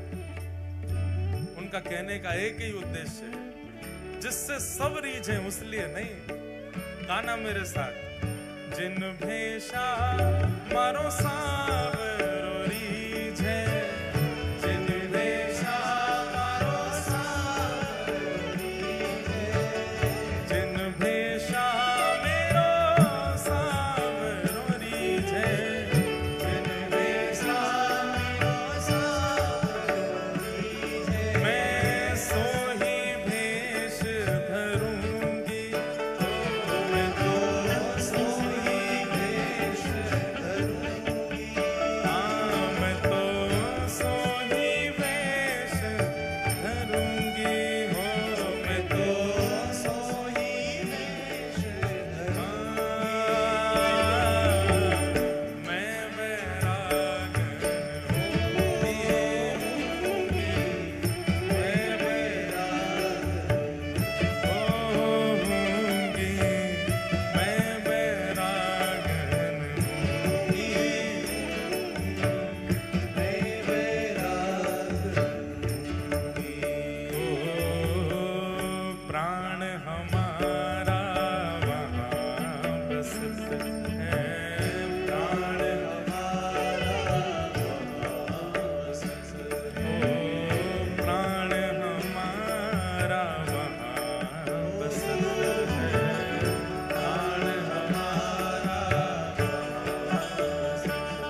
महाराज सीता जी को सिंदूर लगाते देखते हैं तो सोचते हैं कि ओहो, एक सिंदूर की धार लगाने से आप श्री राम जी की गृहिणी कहलाएंगी, हम तो सर्वांगन अंग पे लगा लेंगे। ऐसे मीराबाई भी साधुओं से संतों से पूछती हैं, आप गेरुआ वस्त्र क्यों पहनते हैं? बोले इससे ये पहचान होती है कि हम ठाकुर जी के हैं। मीराबाई महाराज वही पहन के आ जाती है। बोले जिससे ये पता लगे कि मैं श्याम सुंदर क्यों, मैं तो वो पहनूंगी। कहो तो कुसुमल साड़ी रंगावा, कहो तो कुसुमल साड़ी रंगावा, कहो तो भगवा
प्यारे की। थोड़ा थोड़ा आगे खिसक आओ, थोड़े थोड़े आगे आ जाओ। आओ भाई, आज्ञा हुई है व्यास मंच की, तुरंत आओ, नेक नेक आगे आओ, आगे वाले भी आगे आ जाओ।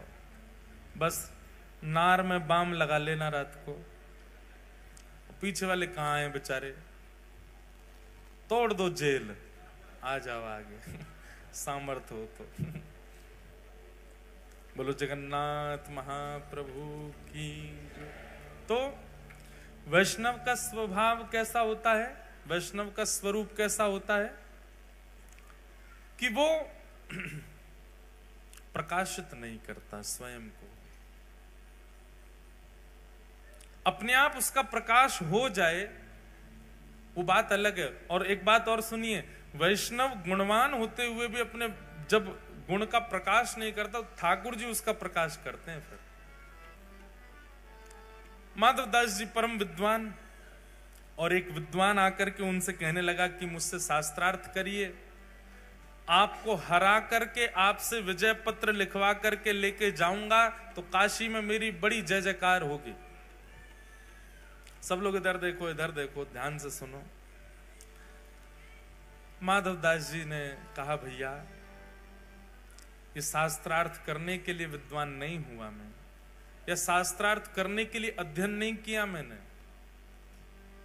मुझे जो शास्त्रों से करना था वो मैं कर चुका, अब तो मैं भजन में लग चुका हूं, अब ये सब नहीं, मेरा विषय नहीं है।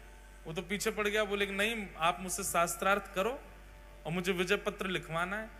माधवदास जी बोले, आप विजय पत्र ऐसे ही लिख लो, लाओ मुझे दो, मैं लिख देता हूं, क्या लिखना है। तो फिर वो बोलता जा रहा है, माधवदास जी लिख रहे हैं, क्या लिखना है। बोले लिखिए कि मैं जब आया, मेरा नाम लिखिए, अमुक नाम के ब्राह्मण जगन्नाथपुरी आए, इनका माधवदास जी ने बहुत स्वागत किया, माधवदास जी ने ऐसा किया, इस विषय पर शास्त्रार्थ हुआ। शास्त्रार्थ में चारों खाने चित हो गए माधवदास जी, और हार करके चरणों में प्रणाम करके अपनी हार स्वीकार की है। माधवदास जी ने लिख दिया, दिखा दिया, बोले देख लो लिख दिया। हाँ नीचे हस्ताक्षर कर दो, नीचे माधवदास ले जाओ भैया विजय पत्र, जिसको दिखाना दिखा दो, हमने तुमसे हार स्वीकार की। और वो व्यक्ति तो महाराज सीधा काशी पहुंचा।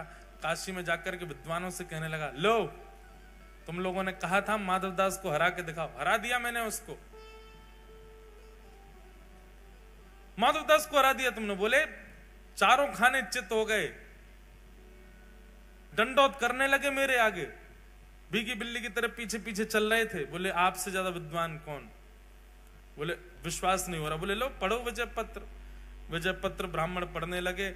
उसमें लिखा था कि अमुक नाम का ब्राह्मण माधवदास जी की कुटिया में आया, माधवदास जी ने उसका स्वागत किया, स्वागत के पश्चात इस विषय पर शास्त्रार्थ हुआ, और शास्त्रार्थ में माधवदास जी ने अमुक नाम के व्यक्ति को चारों खाने चित करके हरा दिया। अमुक नाम का व्यक्ति हार गया और नीचे माधवदास जी के हस्ताक्षर। बोले क्या पढ़ रहे हो, क्या पढ़ रहे हो। माधवदास जी हारे हैं, मैं नहीं हारा। बोले इसमें लिखा है। उसने देखा तो उसमें वही लिखा था, माधवदास जी से वो हार गया। अब तो सब काशी के ब्राह्मण उसकी निंदा करने लगे। बोले शर्म नहीं आती, झूठ बोलता है, कोरा झूठ बोलता है, तुझको क्या लगा हम विजय पत्र पढ़ेंगे नहीं, तो दूर से दिखा देगा हम मान जाएंगे। अरे नहीं नहीं, सच में माधवदास ने ऐसा ही लिखा था कि वो हार गया। बोले लिखा था मतलब शास्त्रार्थ हुआ था कि नहीं हुआ था। अरे नहीं, वो माधवदास कर नहीं रहा था शास्त्रार्थ। बोले मुझे करना नहीं, मैं विजय पत्र दे देता हूं। अब तो ब्राह्मणों को और झूठ पकड़ में आ गया। बोले इसने आते क्या कहा था कि मैं शास्त्रार्थ करके आया, चारों खाने चित करके आया। ब्राह्मणों ने कहा हम तेरी बात नहीं मानेंगे। बोला मैं फिर से जाऊंगा। बोले अब तेरे जाने से कुछ नहीं होगा, हमारा एक गुप्तचर और जाएगा तेरे साथ, और अब की बार तुम जाके माधवदास जी से शास्त्रार्थ करो, और शास्त्रार्थ करने के बाद जो हारेगा वो गधा पे बैठ करके, कालीत मुख पे पोत करके और पादुकाओं की चप्पल गले में धारण करके जगन्नाथपुरी में उसको घुमाना। हमारा गुप्तचर जब देख लेगा तब काशी में प्रमाणित होगा कि हाँ कौन जीता कौन हारा। बोला हाँ करवा लो। काशी के लोगों ने अपना गुप्तचर भेज दिया, ये दोबारा से गए। अब की बार जैसे ही माधवदास जी की कुटिया पे पहुंचे, माधवदास जी समुद्र स्नान करने के लिए गए हुए थे। ये आए, आकर के ढूंढने लगे कहाँ है माधवदास, कहाँ है इतने में ही श्री जगन्नाथ भगवान और बलराम जी छोटे छोटे बालक बन के आए। दो कथाएं हैं इसमें एक कथा तो यह है कि माधवदास जी का रूप धारण करके जगन्नाथ जी आ गए, और जगन्नाथ जी ने आकर के शास्त्रार्थ करके उसको हरा के गधे पे बैठा दिया। एक और कथा ऐसी आती है कि जगन्नाथ भगवान और श्री बलराम जी दो छोटे छोटे बटुक बालक बन के आ गए। बालक बन करके आए, आगे वो क्यों खटखटा रहे हो हमारे गुरु जी का दरवाजा। बोले कहाँ है माधवदास। जगन्नाथ जी बोले तमीज से बोलो, हमारे गुरु जी का नाम ऐसे बोलते हो, बहुत विद्वान है वो।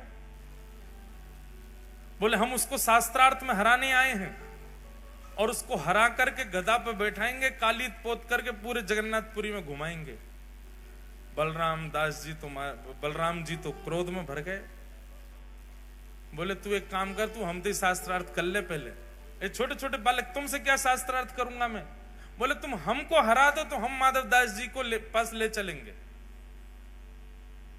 ठाकुर जी से शास्त्रार्थ में कैसे जीते। बलराम जी और ठाकुर जी ने ऐसे शास्त्र सुनाए, महाराज वो हार गया। जैसे ही हार हुई तो बहुत सारे विद्यार्थी इकट्ठे हो गए थे, सब चिल्लाने लगे, बोले गधा लाओ गधा लाओ, इसको बैठाओ, हार गया। अब वो तो भागने लगा, बलराम जी ने पकड़ा उसको, बोले कहां जा रहे हो, बैठो गधा पे। ठाकुर जी गधा लेके आए, उस पर उसको बैठा दिया, मुख पे काली पोत करके, और बलराम जी और श्री जगन्नाथ भगवान ही गधा पे बैठा के उसको पूरे जगन्नाथपुरी में घुमाने लगे।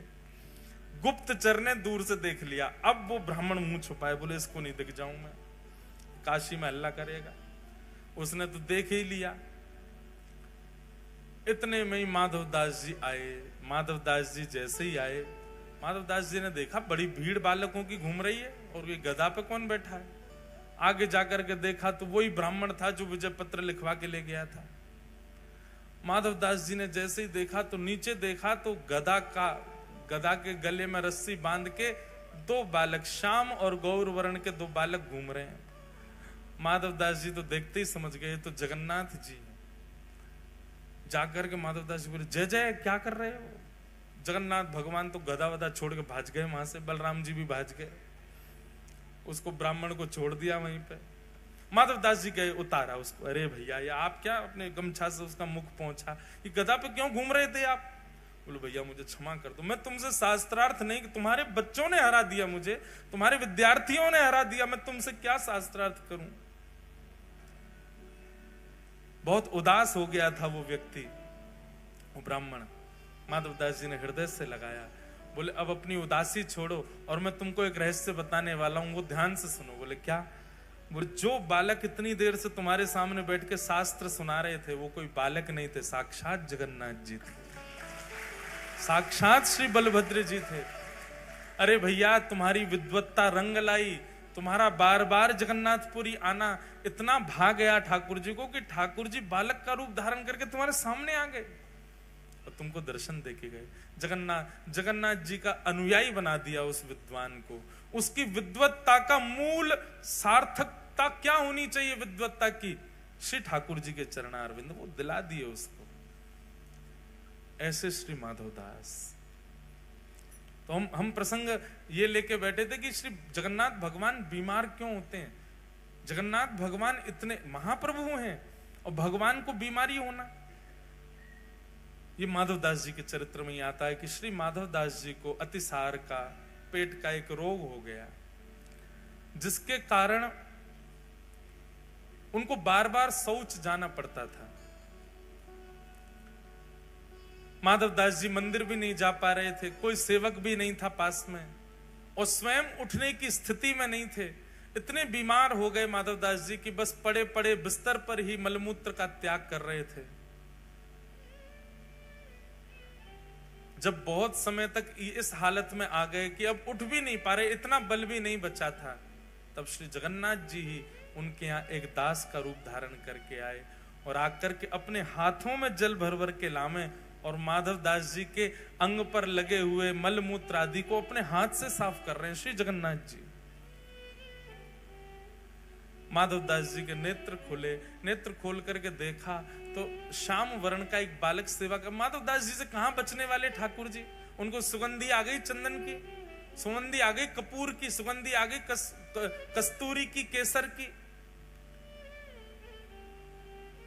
ठाकुर जी के श्री अंग से विविध विविध सुगंधियां आती हैं। एक संत जन बता रहे, कभी ठाकुर जी यदि समीप आ गए तो उनकी सुगंधी से पहचाना जा सकता है। ठाकुर जी समीप से आएंगे तो कुछ अलग अलग सुगंधी आएंगी, जैसे कि श्री अंग की सुगंधी चंदन की भांति होगी। ठाकुर जी समीप आएंगे तो कस्तूरी की, अगर शीतकाल में ठाकुर जी मिलेंगे तो कस्तूरी की सुगंधी आएगी, ग्रीष्म काल में मिलेंगे तो चंदन की सुगंधी आएगी। ठाकुर जी यदि वर्षा आदि के मौसम में कभी सामान्य रूप से मिल जाएंगे तो केसर कपूर की मिश्रित सुगंध आएगी श्री ठाकुर जी में से। ठाकुर जी जब समीप आएंगे, चाहे छद्म भेष में ही आ जाएं, उस समय का जो वातावरण होगा ना, आपके मन की स्थिति सर्वगुण योग्य हो जाएगी। जो विचलनता है, जो व्याकुलता है, जो असमंजसता है, ये सब एक प्रकार से समाप्त हो जाएंगी। ठाकुर जी जब समीप आएंगे तो वातावरण इतना अनुकूल हो जाएगा कि मानो निद्रा जैसी आ गई हो, कोई सुला दे बस। आलस्य नहीं, अत्यंत शांति और सुख का अनुभव होगा ठाकुर जी समीप आ गए तो। ऐसे अनेक अनेक भाव हैं। माधव दास जी तो पहचान गए, बोले कि ये कोई बालक नहीं है, साक्षात जगन्नाथ है। हाथ पकड़ लिया, क्या कर रहे हो ठाकुर जी आप? मेरे मलमूत्र को क्यों धो रहे हो? मुझ पर पाप क्यों चढ़ा रहे हो? भगवान कहते हैं, माधव, जब वैष्णव मेरे लिए परिवार का त्याग कर सकता है, वैष्णव मेरे लिए अपने पुत्र का त्याग कर सकता है, वैष्णव अपने लिए, मेरे लिए अपनी सब सुख समृद्धियों का त्याग कर देता है, विषय भोगों का त्याग कर देता है, अपनी युवावस्था का त्याग कर देता है, यौवन का त्याग कर देता है, तो मैं अपने वैष्णव के लिए भगवत बुद्धि का त्याग नहीं कर सकता? वास्तव में जो वैष्णव मेरे लिए इतना त्याग करता है, वो फिर अपनी सेवा या अपनी क्रिया स्वयं थोड़ी करता है, मैं ही सेवा करता हूं, मैं ही क्रिया करवाता हूं। तुमने इतना त्याग किया, मैं तुम्हारे लिए इतना नहीं करूं? माधवदास जी बोले, तो फिर नाथ मेरे मेरे मेरे रोग को दूर कर दो। बोले, रोग तो तेरा प्रारब्ध है, वो तुझे भोगना पड़ेगा, और तू अगर नहीं भोगेगा तुझे जन्म लेने के लिए दोबारा आना पड़ेगा। माधवदास जी बोले, मुझसे ये रोग अब सहा नहीं जा रहा नाथ, कितने दिन का रोग और है? बोले, भगवान बोले, भी 15 दिन का और है, इसको और भोग लो। ठीक है नाथ, प्रयास करूंगा। लेकिन जगन्नाथ भगवान जैसे ही मन उसके भवन से निकले, मन में विचार करने लगे, ठाकुर जी ये विचारों मेरे दर्शन नहीं कर पा रहा, इतना कष्ट में है, पतला दुबला सा बेचारा माधवदास, मैं इसके पास जाता हूं तो इसको और कष्ट होता है, और कोई इसकी सेवा में है नहीं है, कष्ट इतना ज्यादा अभी तक भोग चुका है कि 15 दिन में हो सकता है प्राण भी निकल जाए। तभी क्या होता है, शाम का समय हुआ और अचानक से माधवदास जी स्वस्थ हो गए, उनकी सारी पीड़ा दूर हो गई, सारा रोग निवृत्त हो गया, बिल्कुल मानो जैसे कुछ हुआ ही ना हो, ऐसे परम प्रसन्न श्री माधवदास जी हो गए। बोले, ओहो, निश्चित ठाकुर जी आए थे, ठाकुर जी का स्पर्श होने से मेरा रोग ठीक हो गया। माधवदास जी स्नान आदि करके तैयार होकर के सीधे भागे सबसे पहले मंदिर। जैसे ही मंदिर पहुंचे, मंदिर के अंदर प्रवेश करते ही देखा तो पुजारी रोक रहे थे, रो रहे थे, नेत्रों से आंसू गिर रहे। माधवदास जी बोले, क्या हो गया? बोले, ठाकुर जी को बुखार चढ़ गया है। श्री माधवदास जी का शेष रह गया 15 दिन का जो रोग था, 15 दिन का जो श्रम था, श्री जगन्नाथ जी ने अपने ऊपर ले लिया, और स्वयं उसको, क्योंकि प्रारब्ध का है, उसको भोगना तो पड़ेगा। ठाकुर जी ने, और आज तक ठाकुर जी उसको धारण करते हैं। साल में एक बार माधवदास जी की स्मृति में भगवान श्री जगन्नाथ पीड़ा में जाते हैं। है कोई इतना दयालु, है कोई इतना कृपालु संसार में? अरे लोग बोलते भले ही हैं कि आपका ये रोग मुझे लग जाए, आपकी ये पीड़ा मेरे जीवन में आ जाए, लोग ऐसा व्यवहार में बोलते जरूर हैं, पर इसको पालन करने वाले तो संसार में केवल जगन्नाथ जी, उन्होंने ही करके दिखाया। नहीं तो महाराज कोविड में दिख गया था, पति ने पत्नी बंद कर दी कमरा में, यहीं रहे, नीचे तो ही दवाई दे रहा है, भीतर पा लेना, व्हाट्सएप कर रहा है, स्टीम ले लेना। तुमने तो 7 जन्म 7 निभाने का कहा था। अरे पगली, बच्चों को कौन संभालेगा? मैं भी बीमार हो गया तो। पर ऐसा नहीं है, कई परिवारों को मैं जानता हूं, वहां पर तो अच्छा हमारे साथ क्या हुआ हम अपनी सुनाए, काय को ज्यादा इसको इमोशनल बनाए। हमारे जितने भी भाई लोग संघ में रहते हैं, सब ब्राह्मण देवता, हम लोगों का नियम, मतलब कोविड जब शुरू हुआ था तो फर्स्ट लॉकडाउन जब लगा तो न्यूज पे आता था 3 बार हाथ धोएं, हैंड सैनिटाइज करें, घर में रहते हुए भी कम से कम इतनी दूरी रखें, और ये सब। तो हम जब देखते थे, मैंने कि सुनो, इनमें से एक का भी पालन हम तो नहीं करेंगे। क्यों? मैंने कि अकेले बीमार होके हॉस्पिटल गया तो मन कैसे लगेगा? अगर जाएंगे तो सब जाएंगे संग में, तो रोज सबको पकड़ना, रोज सबको गले लगाना, रोज हुआ किसी को नहीं, पर हमारा ऐसा भाव था। मैंने कि जाएंगे तो एक ही एम्बुलेंस में भर के जाएंगे सब रे, अकेले मन नहीं लगेगा यार, वहां क्या करेंगे फिर। हमारी तो बातें अद्भुत हैं।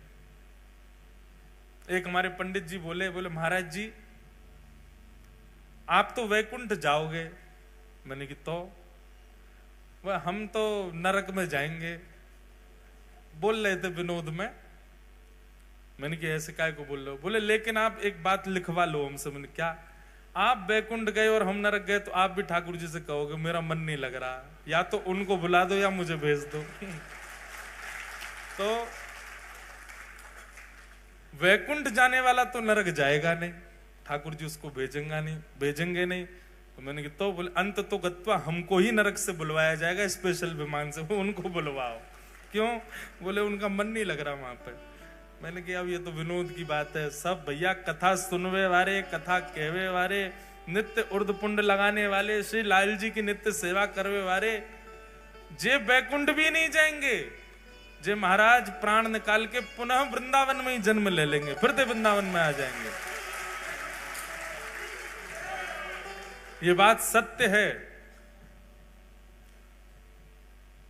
जितने भी भगवत भजन कर, और सुनिए, पुण्य की कामना से भजन करने वालों के लिए वैकुंठ होगा, पर प्रेम लक्षणा भक्ति के उपासक जो हैं, प्रेम लक्षणा भक्ति से जो ठाकुर जी को भजन करते हैं, जो प्रेम से ठाकुर जी की सेवा करते हैं, ठाकुर जी को भजते हैं, जिनकी कोई कामना नहीं ठाकुर जी से, नित्य सुबह शाम भजनताई गौर राधे श्याम, जपो हरे कृष्णा हरे राम, नित्य उर्द पुंड लगाते हैं, कंठी माला पहनते हैं, एकादशी निष्ठा करते हैं, जो प्रेम लक्षणा भक्ति के उपासक हैं, जे मृत्यु के बाद में बैकुंठ भी नहीं जाते, जे तो पुनः धाम में ही प्रकट हो जाते हैं, पुनः धाम में ही इनका जन्म होता है।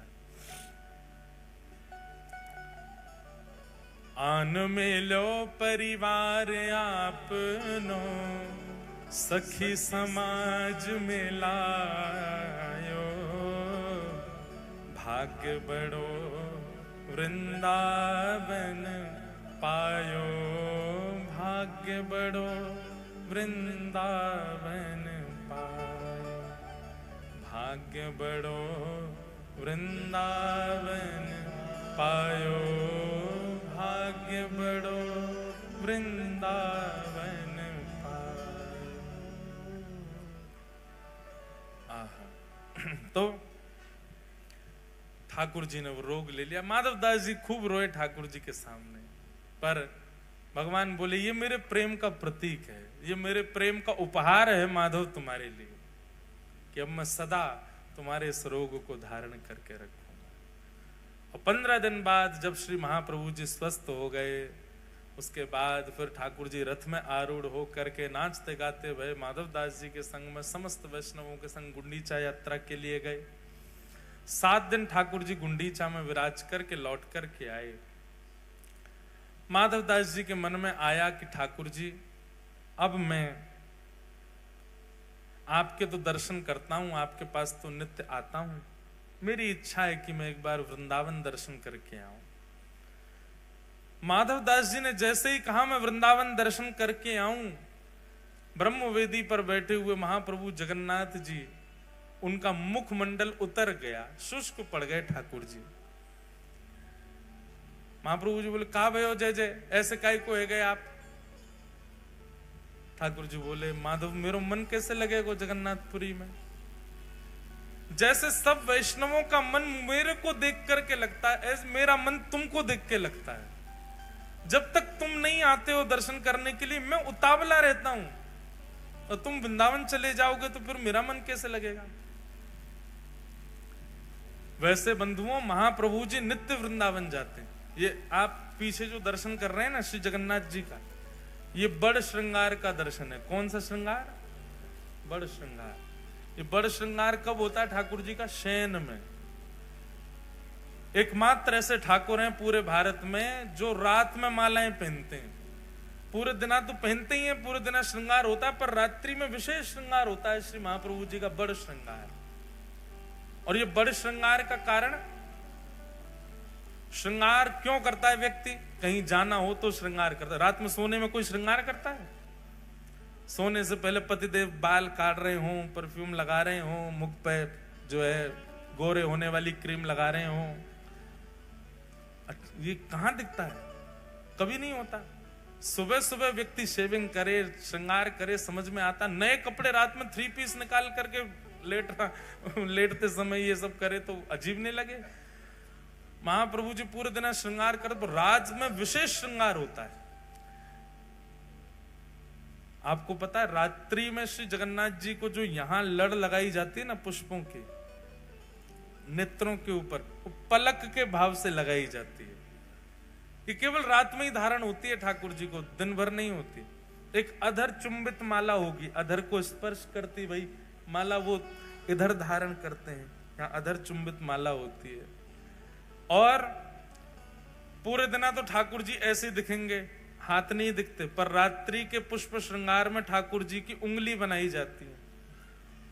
ये जो ऐसे है ये ठाकुर जी की उंगलियां हैं, ठाकुर जी के हस्तकमल बनाए जाते हैं बड़ श्रृंगार में।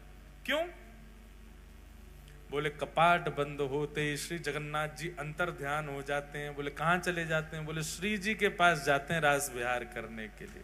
श्री किशोरी जी के पास में रास विहार के लिए जाते हैं। और सुनो, बड़ श्रृंगार से पहले ठाकुर जी को गीत गोविंद लिपटाया जाता है। पूरे अंग पर ठाकुर जी गीत गोविंद पहनते हैं। क्यों? बोले गीत गोविंद यदि ठाकुर जी को नहीं पहनाया तो श्री ठाकुर जी वृंदावन नहीं जाएंगे, फिर वहां चले जाएंगे जहां गीत गोविंद का पाठ हो रहा होगा। और गीत गोविंद का पाठ जहां चलता है ठाकुर जी वहां दौड़ जाते हैं। अगर ठाकुर जी को गीत गोविंद नहीं पहनाया, ठाकुर जी वहां चले गए तो श्री जी बेचारी निकुंज में अकेली बैठी प्रतीक्षा करेंगी। इसलिए श्री जी के रास विहार में ठाकुर जी समय से पहुंच जाएं, उससे पहले ठाकुर जी को गीत गोविंद पहनाया जाता है, फिर श्रृंगार किया जाता है। संपूर्ण श्रृंगार ठाकुर जी को सजा धजा करके बिल्कुल सुंदर बना करके भेजते हैं। क्यों? ठाकुर जी रास विहार में जा रहे हैं। इसलिए श्री जगन्नाथ जी रात्रि में वृंदावन ही जाते हैं, शयन पुरी में नहीं करते, वृंदावन ही पहुंच जाते हैं, वहां जाके रास विहार करते हैं और रास विहार करके फिर आते हैं। ऐसे अद्भुत नाथ हैं हमारे जगन्नाथ। तो माधवदास जी कहने लगे मैं तो वृंदावन जा रहा हूं। ठाकुर जी बोले मत जाओ। माधवदास जी बोले जाऊंगा। तो ठाकुर जी बोले दूसरा उपाय हमको ले चलो। माधवदास जी जोर से हंसने लगे, बोले आप कैसे जाओगे? यहां से नेक दूर गुंडीचा, वहां के लिए तो 6 महीना में रथ बनाना पड़ता है आपके लिए। और वो 6 महीना में बने हुए रथ में बैठ के भी कितना पाते हुए जाते हो आप गुंडीचा तक? बोले आप श्री मंदिर से नीचे तक उतर के जाते हो, बीच में 2 बार रसगुल्ला का भोग लग जाता है आपको। इतनी तो भूख लग जाती है आपको। जैसे व्यक्ति टहलने जाए 6, 7, 8 किलोमीटर 500, 600 कैलोरीज बर्न करके आए तब तो भूख लगे। हमारे ठाकुर जी कैसे पता है?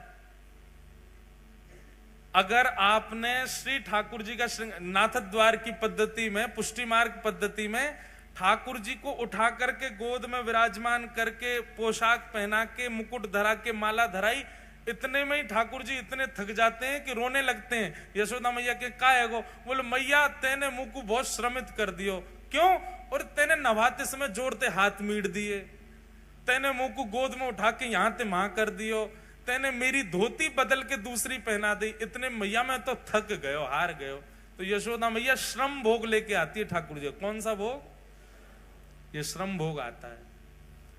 बताओ, इतने में तो श्रमित हो जाते हैं, ये थक गए बेचारे, अब खवाओ इनको कछु। बोले आप ये श्री मंदिर से गुंडीचा अगर कोई व्यक्ति पैदल भी जाए तो 20-25 मिनट लगेगा उसको पहुंचना, इतना ही लगता है। जगन्नाथ महाप्रभु को गुंडीचा जाने में बीच में 6 बार 7 बार 10 बार भोग लगता है, इतना पा लेते हैं। बोले यहां तक तो आप 10 बार पाते हो, वृंदावन तक तो आप पूरे भारत का अन्न पालोगे। जय जय, यहीं विराजो, हम होके आते हैं। और माधव दास जी ज्यों ज्यों जगन्नाथपुरी से जा रहे हैं त्यों त्यों ठाकुर जी के नेत्र सजल। मैंने 2 कथाएं ऐसी सुनी हैं जिसमें 2 स्थिति अलग अलग दिखाई देती हैं। एक तो है श्री चतुर्भुज दास जी की, जब चतुर्भुज दास जी गिरिराज जी से दूर जा रहे हैं और ज्यों ज्यों पग बढ़ा रहे हैं त्यों त्यों उनकी स्थिति दयनीय होती जा रही है। और एक स्थिति है माधव दास की, माधव दास जी ज्यों ज्यों जगन्नाथपुरी से दूर जा रहे हैं वहां ठाकुर जी व्याकुल होते जा रहे हैं। बंधुओं, प्रेम लक्षणा भक्ति इन दोनों स्थितियों में है कि ठाकुर जी से दूर एक बार आप जाओ तो आपको व्याकुलता हो, लेकिन प्रेम किसी दिन इतना बढ़ जाए कि आप ठाकुर जी से दूर जाओ ठाकुर जी व्याकुल हो जाएं। गोवर्धन वासी सांवरे, गोवर्धन वासी सांवरे, गोवर्धन वासी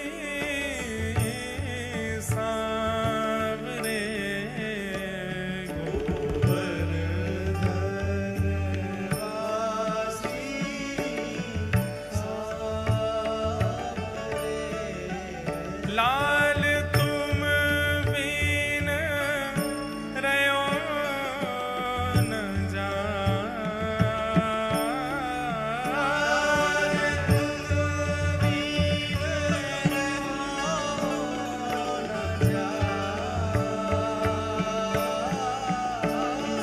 लाल तुम बिन रयो न जाए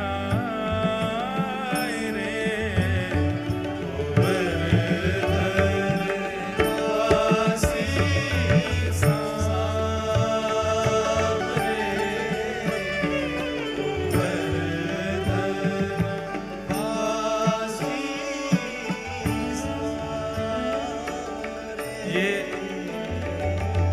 ये पद तो चतुर्भुज दास जी गा रहे हैं ठाकुर जी के लिए। पर बंधुओं, ऐसा प्रेम ठाकुर जी से बना कि जब माधव दास जगन्नाथपुरी से जा रहा है तो ठाकुर जी उसके लिए गा रहे होंगे, अरे माधव तू मत जा, मैं तेरे बिना कैसे रहूं, मेरा मन नहीं लगेगा। भक्ति की स्थिति यहीं तक पहुंचनी चाहिए। आप ठाकुर जी के बिना ना रह सको, ये प्रारंभिक स्थिति है, पर प्रेम देते देते एक समय ऐसा आ जाए कि ठाकुर जी आपके बगैर ना रह सके, आपके बगैर रह ही नहीं पाए आपके लाल जी। मैं कोई अपनी प्रशंसा के भाव से या अपनी कोई योग्यता बताने के भाव से इस बात को बिल्कुल नहीं कह रहा हूं, पर हमारे लाल जी को हिसार कथा हुई, अगर हम हिसार नहीं लाएंगे तो आपकी कथा में या तो हमको कुछ हो जाएगा, नहीं तो कराने वाले को कुछ हो जाएगा, या फिर पूरा पंडाल में ही कचुआ जाएगा। ठाकुर जी मानो ये बात कह देते हैं, दारी के मेरे बगैर चलो मत जाइयो, कहीं मुंह संग लेके जा, मैं तेरे संग ही जाऊंगा। कई बार मन में भाव आया, घर वाले भी कई बार कहते हैं, बोले लाल जी का इतना सामान इतना सब लेके चलते हो, श्रमित हो जाते हो, ठाकुर जी को यहीं छोड़ जाया करो घर पे।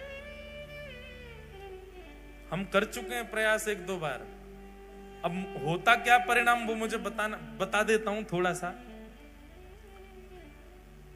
जहां के लिए हम सोचते हैं कि ठाकुर जी अब वहां आप मत चलो, हमने निवेदन किया, मैंने लाल जी आप घर विराजो, मैया सेवा करेगी, प्रसाद पवावेगी, बालक सब सेवा जानते ही हैं, हम आते हैं वहां पे, आप श्रमित हो जाओगे जाने में। बस इतना कहा ही है मैंने, इतने में ही कोई हमारे जो सब फोन वोन रखते हैं ऑफिस में, जो कथा वथाओं की सब डिटेल, उनके पास में फोन आ गया, जहां अगली कथा, जहां के लिए मना किया ठाकुर जी को, वो जो कथा करा रहे थे उनकी माता जी पधार गई, अब कथा नहीं होगी। मैंने कि लाल जी इतना बड़ा दंड नहीं देना था, थी वो बेचारी आईसीयू में ही थी, वृद्ध थी, 90 से ऊपर की थी, पर वो रुक जाती, कथा पूरी होती तब तक, अगर लाल जी जाते तो। लाल जी ने कही मोह छोड़ के जाएगो अकेलो वहां पे फिर आनंद करके आवेगो। तब से हमारे मन में विश्वास उठ गया। एक बार विदेश यात्रा पर जा रहा था, तो विदेश इतने जाते नहीं, मैं अकेला ही जाता हूँ। अब तो कथा नहीं करने जाता मैं, ऐसे ही बस कुछ दिन आराम के लिए। लाल जी से हमने कहा लाल जी आप तो यहीं विराजो, हवाई जहाज में ले जाओ। अब हम तो ले जाते हैं ऐसे लटका के लाल जी को, पर व्यवस्था फिर भी बहुत करनी पड़ती है। तो हवाई जहाज में ठाकुर जी के सोने की व्यवस्था करनी पड़ती है। अकेले जाओ तो इकोनॉमी में चले जाओ, इनको लेके जाओ तो बिजनेस में जाना पड़ता, फिर इनकी अलग से व्यवस्था करनी, वो महंगी टिकट और होती है। फिर जब पहुंचते हैं वहां जाकर के फिर चेकिंग अलग होती है, सब बहुत कुछ हो जाता है। वो भोजन प्रसाद भी वहां पे इतना रुचि का मिलता नहीं। तो हमने कहा ठाकुर जी आप रहो यहीं पे।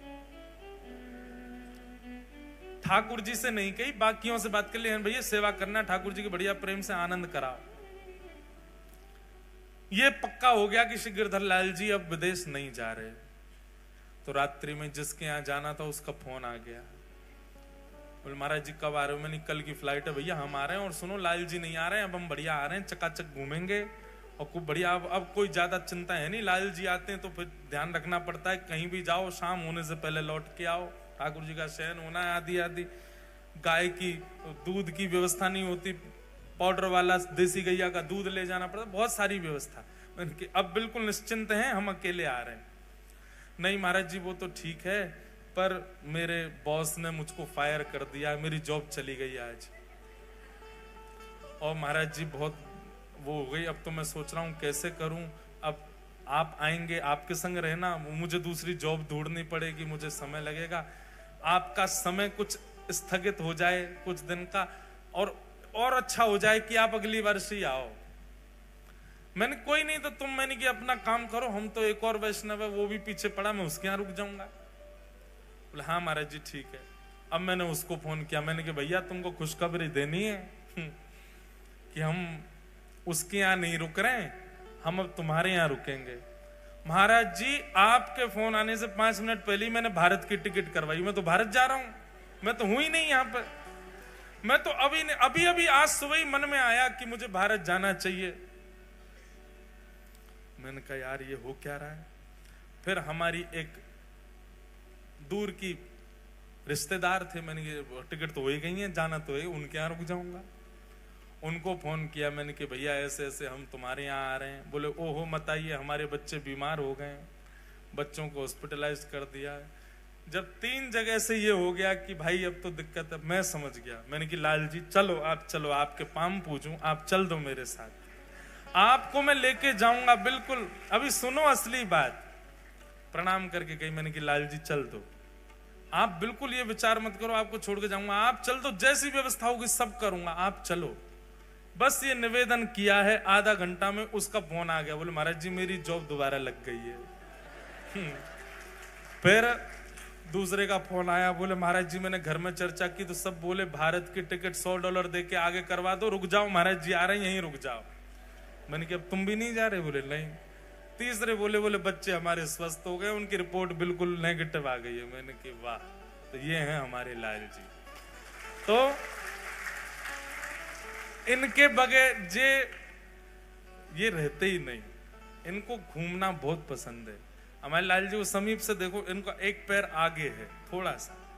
तो जिस दिन ये घर आए थे उसी दिन हमारी मैया, जैसे नई बहू आती है उसके नैन नक्श देखते हैं ना, हमारी माता जी जिस दिन लाल जी पधारे उसी दिन बोली लाला जी तो घुमक्कड़ लाला है, जे रुकेगो नहीं, या कोई एक पाम आगे निकल रहा है। तो वादना से हमारे ठाकुर जी डटते ही नहीं है, ये घूमते ही रहते हैं इधर उधर। अब इनको जाना है तो इनकी सारी व्यवस्था लेके चलनी पड़ती है। तो हम कोई अपनी प्रशंसा नहीं बता रहे, पर आपको आपकी भक्ति सुख कब देगी? प्रारंभिक सुख तो तब मिलेगा जब आप अपने ठाकुर के बिना ना रह सको। आपको चिंता हो रही है, कथा चल रही है, मुझे घर जाना है, भोग लगाना है, ये प्रारंभिक स्थिति है कि आपको आपके ठाकुर जी की याद आ रही है। पर एक स्थिति ऐसी आए कि नगर से बाहर जाने की जैसी आपकी योजना बने, वो योजना निरस्ती होती जाए। क्यों?